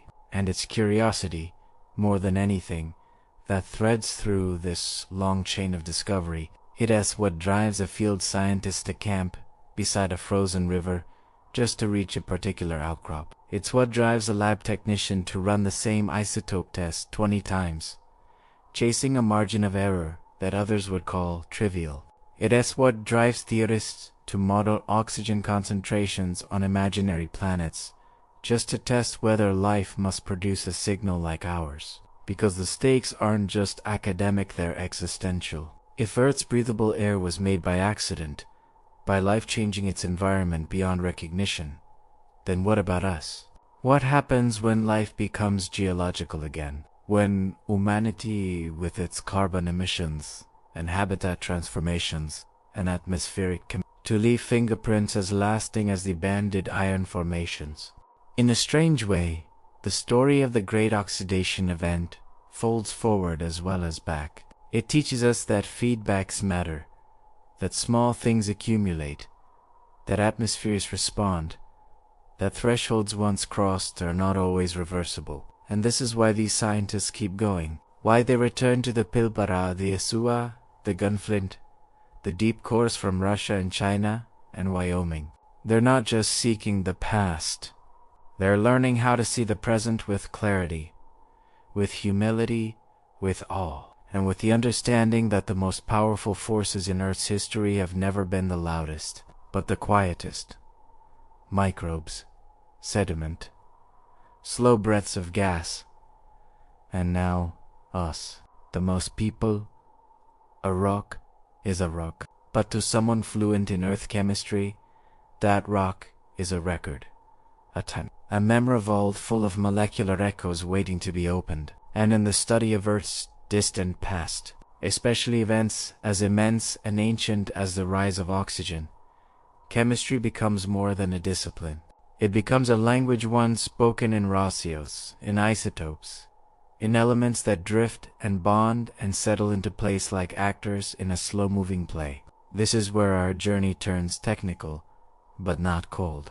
Because within the depths of geochemistry lies a story just as beautiful, just as fragile and curious as the fossils it supports. And if we read it closely enough, we begin to see not just what happened, but how it happened then sometimes. Why? Let's begin with sulfur. Of all the elements that tell tales of the great oxidation event, sulfur is perhaps the most eloquent. Not because it's abundant it isn't, but because it changes personalities under different conditions. In the absence of oxygen, sulfur cycles through the earth in ways that create very specific isotopic fingerprints. One of these is called mass-independent fractionation, or MIF. To explain it simply, in most chemical reactions, isotopes behave in predictable mass-dependent ways. Heavier ones move slower, react differently. But in Earth's early atmosphere, ultraviolet light from the sun could split sulfur molecules in odd ways that didn't follow the usual rules. These strange reactions left behind anomalous ratios of sulfur isotopes in ancient rocks. For a long time, these MIF signals were everywhere. They showed up in Archean sediments, evidence that Earth's atmosphere lacked oxygen, and thus had no protective ozone layer to block UV rays. Then, around 2.45 billion years ago, they disappeared almost overnight. Geologically speaking, the leading explanation. Oxygen levels rose. Ozone formed.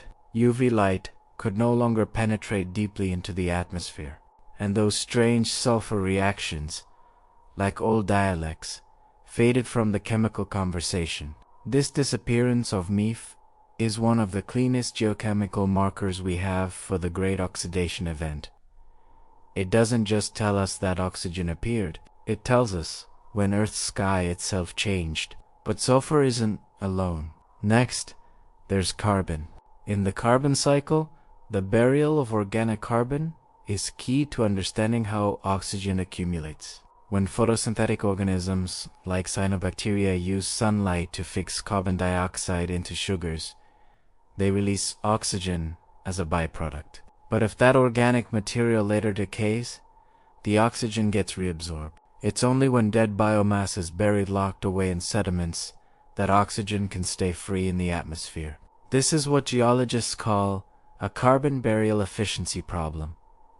If ancient oceans buried more carbon than they decomposed, oxygen could build up. If they didn't, oxygen stayed capped. The ratio between carbon-12 and carbon-13 in rocks helps scientists reconstruct how much organic material was buried versus how much cycled back through respiration. And in periods just after the Great Oxidation Event, we see spikes in this ratio, signals that suggest more biomass was being buried, more oxygen could persist. The planet was tipping. But even this isn't the whole story. Because to know the age of these rocks, these shifts, these biogeochemical signatures, we need a separate toolkit entirely. And that brings us to radiometric dating. This is the method by which scientists assign ages real absolute numbers to the formations we've been discussing.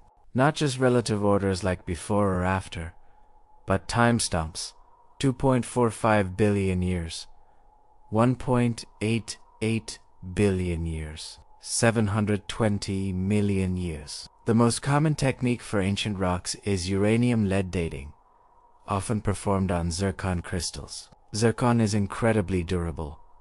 It survives heat, pressure, erosion, and when it forms, it incorporates uranium atoms into its crystal lattice, but not lead. As uranium decays slowly over time into lead, the ratio between the two gives us an atomic clock. These clocks, scattered across cratons and buried beneath mountain roots, let us anchor Earth's deep past in real chronology. Without them, the story would float. With them, it becomes fixed. We can say with real confidence when oxygen rose, when glaciation struck, when microbial fossils formed. And from there, another science steps in to add depth: paleobiology.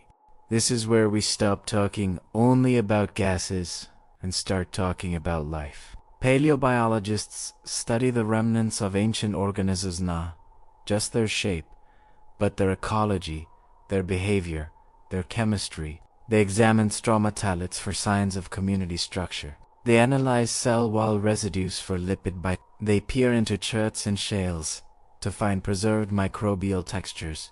One tool they often use is microspectroscopy, allowing them to scan tiny fossils for molecular compounds. Certain lipids, for example like tumathilopanzar, associated with cyanobacteria. If you find them in a rock, it's a good bet that photosynthesis was happening there. Another tool is scanning electron microscopy, which reveals fossil cell walls in minute detail. These microfossils can sometimes be identified down to functional groups. Was it a self-reducer, a photosynthesizer, an archaea? And then there's isotopic fingerprinting of nitrogen, which tells us about nutrient cycling.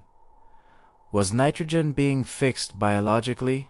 Oh, much of it was it oxidized. Together, these data points allow paleobiologists to reconstruct not just when life existed, but what kind of life it was and how it interacted with its environment.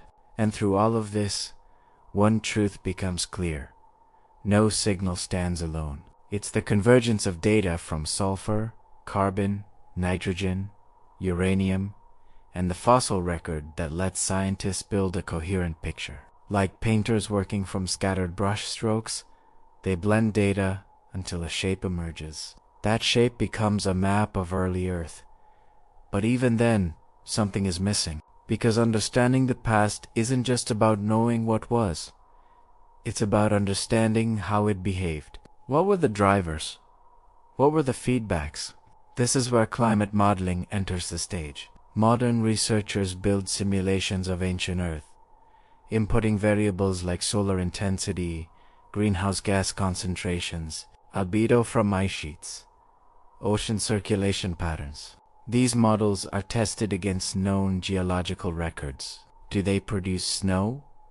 Do they match observed isotope curves? One famous model shows how a modest rise in oxygen could trigger methane loss, leading to rapid cooling. Another explores how continental breakup affected nutrient delivery, stimulating blooms of photosynthetic microbes and further oxidation. These models aren't perfect, but they are improving, especially now with the help of machine learning, which is starting to detect patterns in complex climate systems that were previously invisible to human research. Together, these tools, geochemistry, radiometric dating, paleobiology, climate models, they don't give us a single answer. They give us a range of possibilities, a space of scenarios, a kind of memory cloud, hazy at the edges but increasingly sharp in the middle. And through this cloud, another question emerges, a larger one.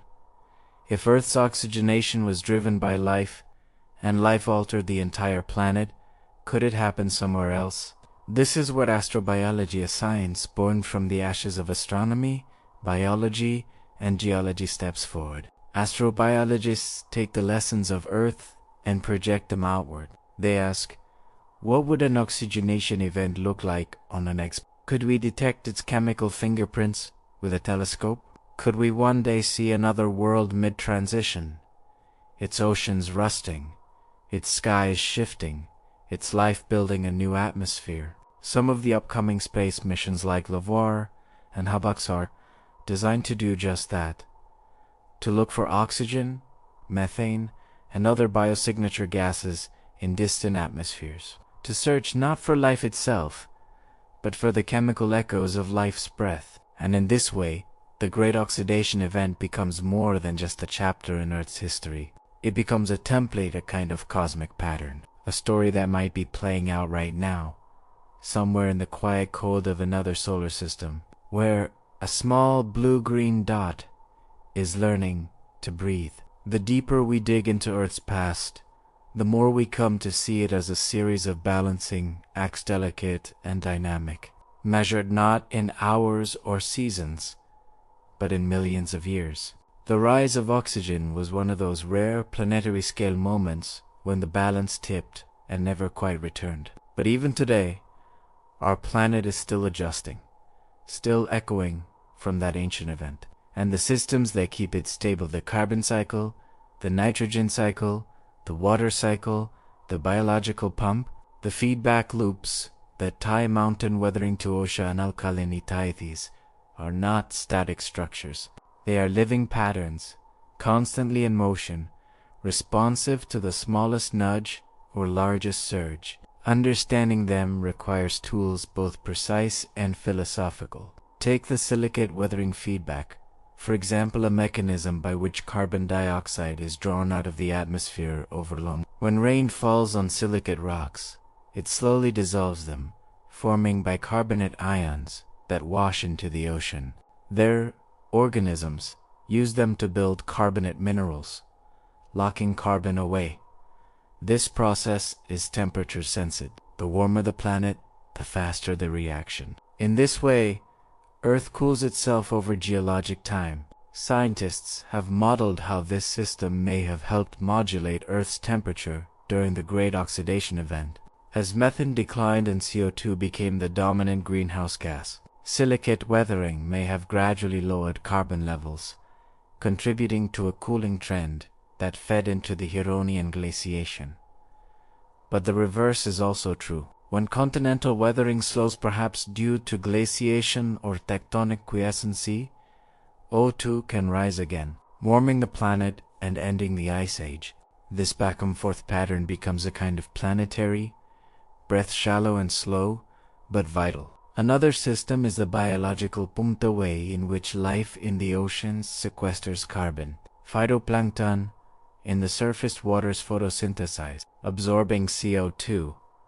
When they die, some fraction of their biomass sinks to the ocean floor. If it escapes decomposition, it locks carbon in sediments for millions of years. These processes, refined over the Proterozoic and accelerated by the rise of eukaryotes and multicellular life, became one of Earth's most powerful climate regulators. Paleoclimate models suggest that variations in the strength of the biological pump can produce major shifts in atmospheric CO2 levels, even without changes in volcanism or weathering. It's biologists, not geologists, that often tips the scales. And then there's ocean redox, stratification, a term that might sound abstract, but describes something critical to the Great Oxidation aftermath. For over 1 billion years, Earth's oceans were not fully the surface layers had oxygen, thanks to photosynthesis. But the deep waters remained anoxic, sometimes rich in hydrogen sulfide or ferrous iron. These redox gradients shaped evolution, determining which metabolisms could thrive, which nutrients were available, and which toxins accumulated. Geochemists have traced this stratification using trace metals like molybdenum, vanadium, and chromium. These elements behave differently depending on the oxidation state of the ocean. By analyzing their concentrations in sedimentary rocks, scientists can reconstruct a layered, chemically diverse ocean that was far from uniform and far from stable. And this brings us to one of the most nuanced fields of all, Earth system modeling. This is where all the pieces geology, chemistry, biology, climate, tectonics are brought into dialogue. Researchers use coupled models to simulate how a change in one component affects the others. What happens if cyanobacteria bloom in a stagnant basin? How does increased phosphorus from weathering affect primary productivity? Can oxygen accumulate if iron is still abundant? These questions aren't just academic. They define how we understand resilience and collapse. For example, models show that early oxygenation may have occurred in pulses, brief surges of O2 followed by crashes, perhaps tied to nutrient fluxes, tectonic uplift, or changes in deep ocean circulation. These false stones may have occurred multiple times before the atmosphere finally crossed a threshold it could unreturn from. And that concept rituals central, the idea that Earth can remain in one state for millions of years, seemingly stable, and then, with one tipping event, reorganize itself completely. It's not chaos. It's a different kind of order, one defined by emergent behavior, where small changes lead to large effects. Today, we call these moments Earth system transitions, and the rise of oxygen was one of the first. Another may have been the cryogenian snowball Earth episodes, where runaway ice albedo feedbacks nearly froze the planet solid. Another, the Cambrian explosion, when ecological complexity skyrocketed and food webs blossomed in new directions. And perhaps now, in our own era, we stand near the edge of another one defined not by microbes, but by us. This looping back from ancient chemistry to modern crises is one of the more sobering aspects of deep science, because as we study Earth's history, we begin to realize that nothing is given, not the atmosphere, not the ocean, not even the rhythm of the seasons. All of it has changed before, and all of it can change again. This knowledge has transformed the way Earth scientists think. No longer confined to siloed disciplines, many now work across boundaries here below. Climate modelers, geochemists, data scientists building integrated views of planetary function. And with this integration has come a shift in perspective. The idea of the anthroposphere, the layer of Earth now dominated by human activity, is not just a philosophical statement, it's a geochemical one.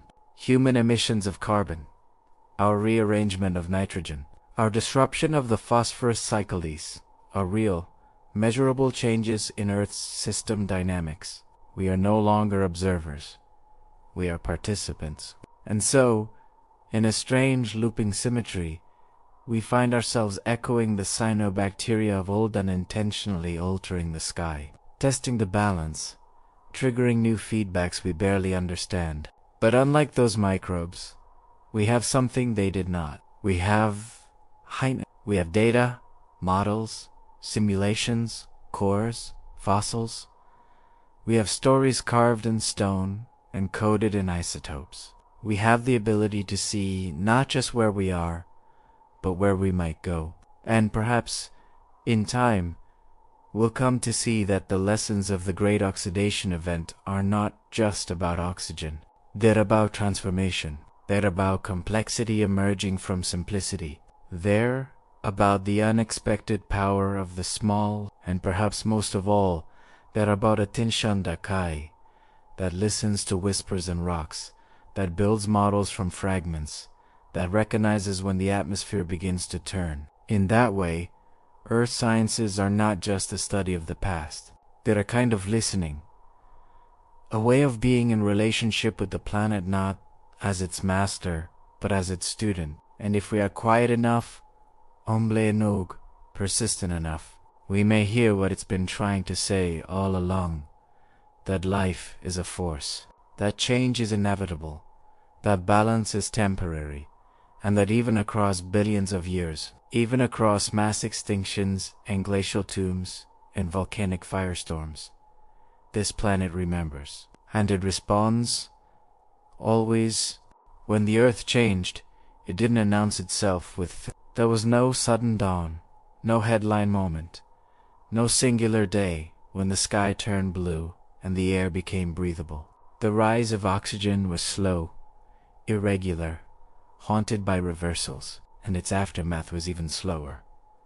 What followed wasn't a revolution, it was a recovery, and it took hundreds of millions of years. At first, the consequences of the Great Oxidation Event were brutally quiet. Many life forms that had thrived in the absence of oxygen, anaerobic bacteria, archaea, and entire microbial guilds began to shrink into increasingly marginal niches. They didn't disappear entirely, but the central oceanic stage no longer belonged to them. They retreated underground into anoxic sediments, into sulfurous vents and deep saline basins where oxygen could not reach. There they remained to the ancient, silent, holding tight to an older script of metabolism. But above them, near the surface, something else was stirring.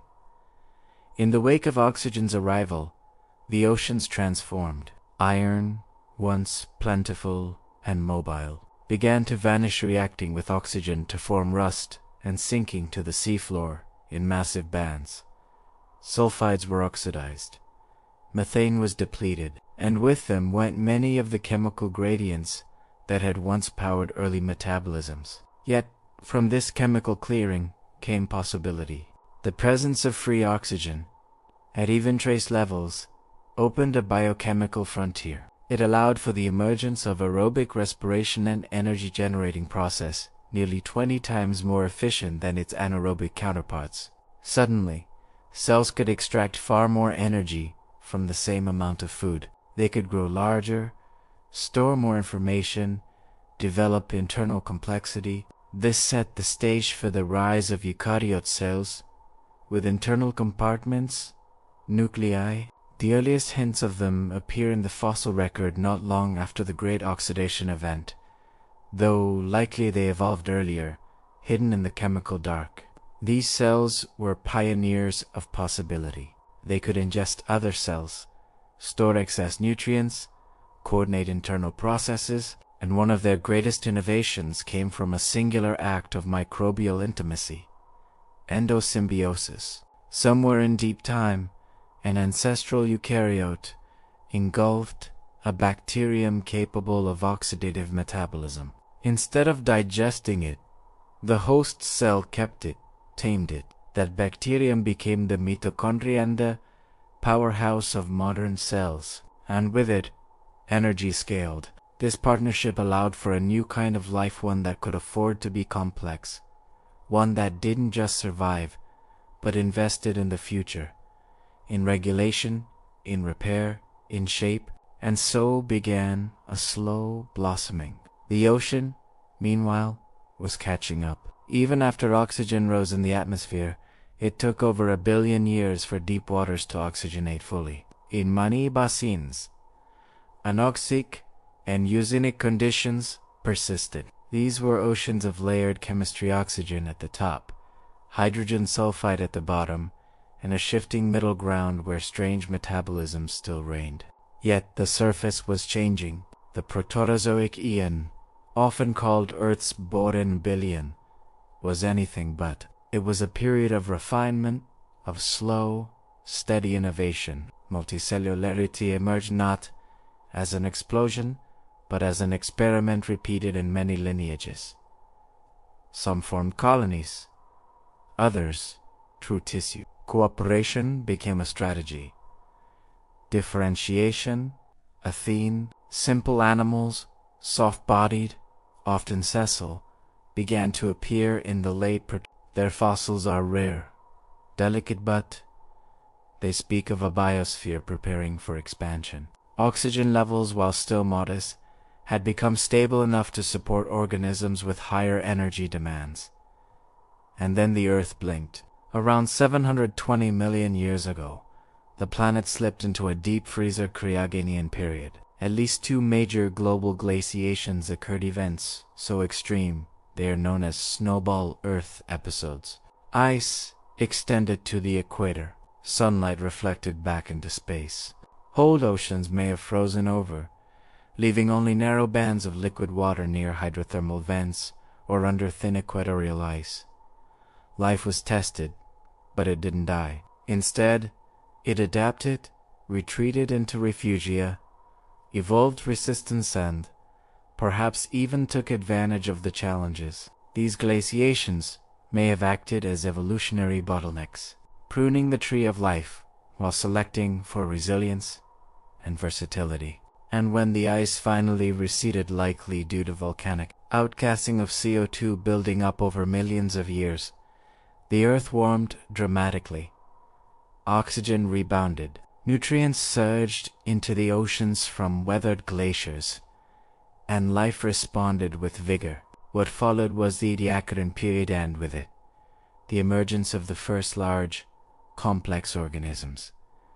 Some resembled fronds. Others were quilted ovals pressed into the seafloor. Some moved perhaps slowly, tracking microbial mats. Others remained still. These Ediacaran biota were not yet animals as we know them, but they were something multicellular, organized, ecological. They formed communities. They left tracks. They graced. And perhaps, most strikingly, they laid the foundation for what came next. The Cambrian explosion, around 541 million years ago. In a geological blink, the fossil record bloomed. Hard shells appeared, eyes, legs, jaws, predators and prey, burrows and reefs. The seafloor, once a quiet microbial mat, became an arena of motion, interaction, and innovation. This explosion was fueled, in part, by oxygen. BD's point the atmosphere and shallow oceans had reached near modern levels of O2. Respiration scaled. Nervous systems became viable. Mobility flourished. And ecological arms races began driving evolution faster, deeper, wider. All of these animals, ecosystems, extinction events, forests, dinosaurs, mammals, humans was made possible by the long, slow rise of oxygen. It wasn't just a background condition, it was a creative force. And it didn't stop there. As life grew more complex, it began to shape the oxygen cycle in return. Forests increased carbon burial, drawing down CO2 and allowing oxygen to rise. Animals changed nutrient cycles through feeding and burrowing. Fungi decomposed plant matter, recycling carbon and nitrogen. The biosphere became an engine not just of survival, but of feedback. Over the past 500 million years, oxygen levels have during the Carboniferous, they may have reached 35%, supporting giant insects and widespread wildfires. During the Permian, they dropped again, contributing to mass extinction. Each rise and fall was tied to life and to the geological rhythms beneath it. And through it all, oxygen remained both gift and threat. Too little, and complexity stalls. Too much, and flames spread unchecked. Life on Earth has walked that razor's edge for 500 million years, balancing between energy and safety, between breathing and burning. Today, we live in a sweet spot. 21% oxygen, stable enough to support intelligence, culture, cities. But that balance is not guaranteed. And here, in the present, we begin to reflect not just on what oxygen enabled, but on what it demands. Because for all its power, oxygen is not a promise. It is a process ongoing, fragile, earned again and again by photosynthesis and burial, by weathering and feedback, by cycles that stretch beyond any single lifetime. The air we breathe is not a given. It is a blessing, produced through microbes we cannot see, maintained by trees we take for granted, balanced by processes so slow we barely notice until they shift. And they can shift. The slow recovery after the great oxidation event reminds us, Earth does not rush. It doesn't rebuild overnight. When systems collapse, they return, if they return at all, through experimentation, patience, and time. We are part of that story now. Our species, our machines, our emissions. We are rewriting the carbon cycle. We are warming the oceans, melting the ice, releasing methane, acidifying the seas. We are, once again, testing the stability of the sky and the earth. As always, we'll respond not to punish, not with malice, but simply as it has always done, with feedback, with consequence, with change. What comes next is not written, but we do know how long a recovery can take. We know what happens when oxygen disappears. We know what the oceans become when balance is lost. We know the cost of forgetting what the planet is capable of. And we know because of those slow, patient chapters written in stone just how miraculous it is to be alive at all. To live in an atmosphere made not just of gases, but of time. To walk on a planet that once had no sky, no breath, no voice. And now, because of ancient cells, ancient choices, ancient accidents, we can speak. And we can choose whether to become another footnote in Earth's long litany of collapses, or to become, at last, a species that listens. What happened 3 billion years ago may seem impossibly distempered away in a realm of time so foreign it hardly feels like our world at all. A planet without animals, without flowers, without sound. No feet had ever walked the land. No eyes had yet opened to a sky. And yet, what unfolded in that ancient silence still echoes within our lungs, our thoughts, our breath, because we are the descendants of oxygen. We live because that strange, reactive gas once toxic to life became the medium through which complex organisms could awaken. Our energy, our movement, our entire civilization rests on a chemical coincidence so profound that it borders on myth. But it is not a myth. It is a memory, and it is written in every breath we take. When we reflect on the Great Oxidation Event, we're not just talking about we're not just studying the ratios of sulfur isotopes or the patterns of rusted sea. We're asking something larger, more unsettling, and more beautiful. What kind of planet is this that life could change its very atmosphere? And what kind of species are we to be doing it again? The parallel is haunting. Once, microbes released a waste productoxidant that reshaped the earth. It caused extinctions. It triggered glaciers. It rewrote the chemistry of oceans and skies. And now, billions of years later, we are doing something strangely similar. Only this time, the waste product is carbon. The mechanisms differ, but the result is the same. A shift in the atmospheric balance. A push on the planet's thermostat. A rewriting of the rules. Just as oxygen disrupted ancient metabolisms, carbon dioxide and methane now disrupt ours, heating the oceans, acidifying the seas, thawing ancient ice. The difference is one of speed. The oxygenation of the planet took millions of years. The rise of CO2 is happening in centuries faster than any natural climate swing we've yet detected. Faster than coral can adapt, faster than glaciers can reform, faster than ecosystems can migrate. The rate is staggering, and the consequences still unraveling. And yet, knowing this doesn't bring despair. It brings clarity, because if a single type of microbe, simple engine, could shape the sky, then what might we shape with our telescopes and satellites, our ethics and art? If bacteria can initiate a planetary transformation without even knowing what a planet is, what can we do now that we do? It's a sobering kind of hope. Not naive, not easy but honest. Because Earth doesn't need us to survive. It has outlived continents. It has rebuilt oceans. It has watched the stars shift and the atmosphere turn over. The Earth will be here volatile, breathing, adapting long after we are gone. But life as we know it, civilization, culture, that's another matter. The lesson from 3 billion years ago is not just that oxygen changed the world. It's that it did so slowly, unevenly, unpredictably. The planet wobbled. It froze. It struggled to reach equilibrium. Entire ecosystems vanished. And still, recovery took eons. This should give us pause, because what we break today may take far longer to mend. And what we imagine as reversible warming, acidification, extinction may not behave the way we expect. The Earth is not a machine.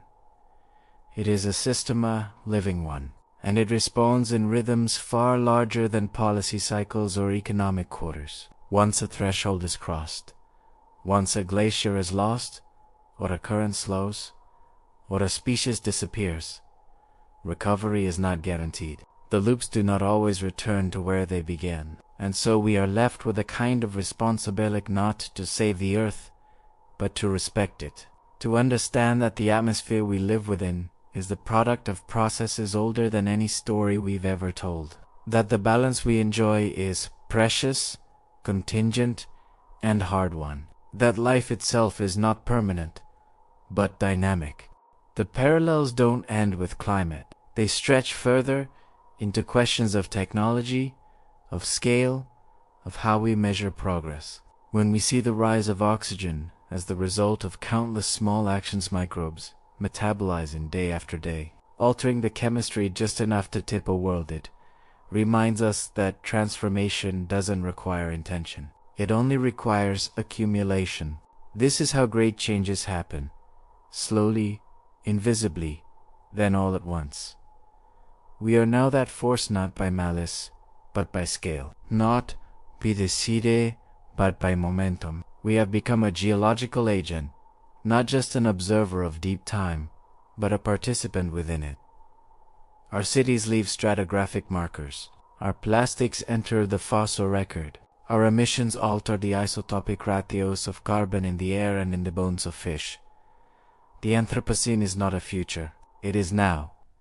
And yet, knowing this, we can choose how to respond. We can lean into humility, into imagination, into a kind of stewardship that sees beyond human lifetimes.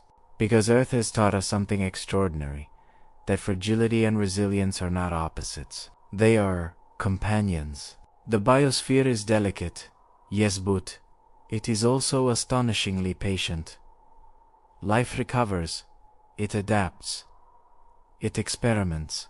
Even after the oxygen rise, when Earth entered deep freezes, when whole classes of metabolism were lost, something remained. And from that something, new stories emerged.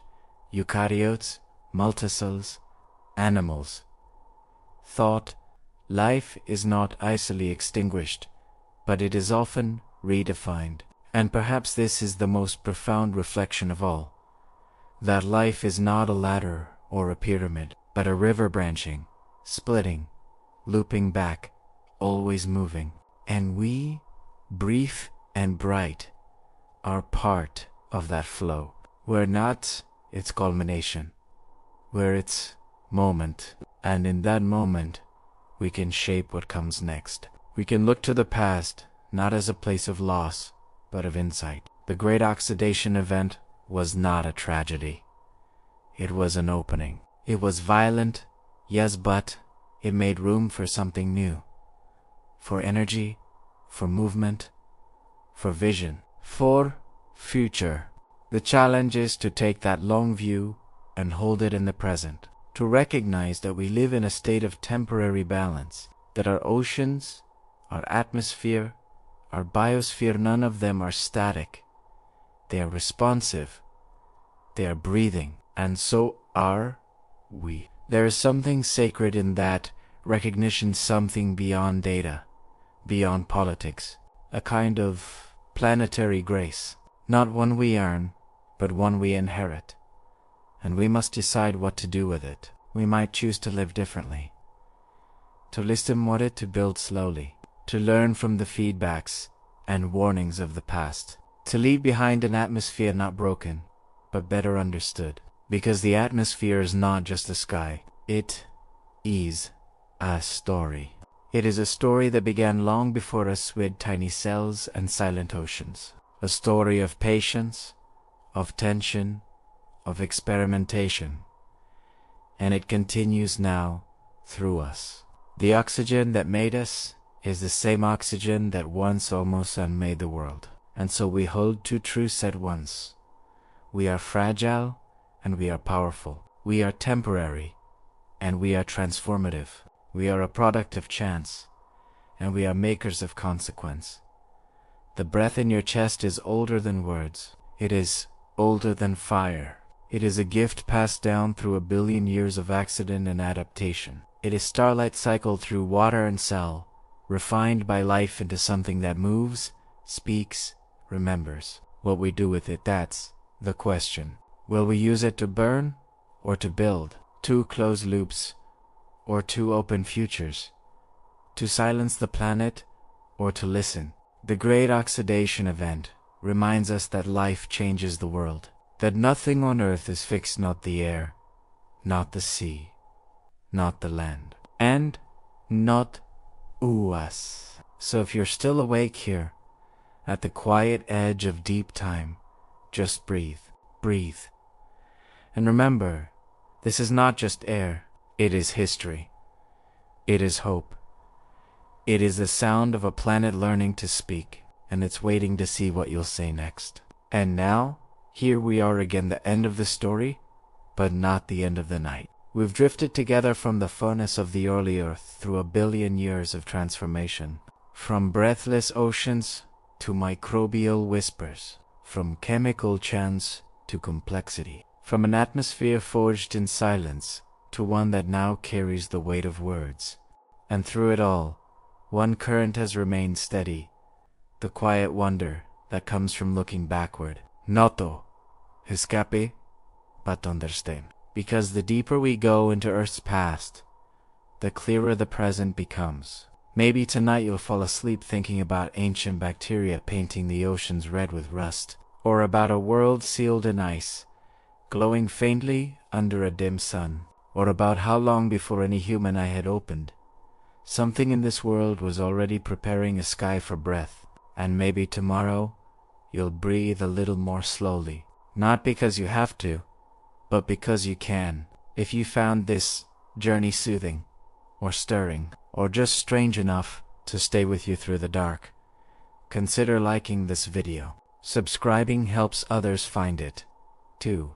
And if there's a story of the Earth you'd like to hear whispered into the night, let us know in the comments. Here on Planet Archives, we believe that bedtime can be for learning, that ADOD doesn't have to be loud. That science is a lullaby written in deep time. So rest well, wherever you are. And until next time, good night from a planet still learning how to breathe.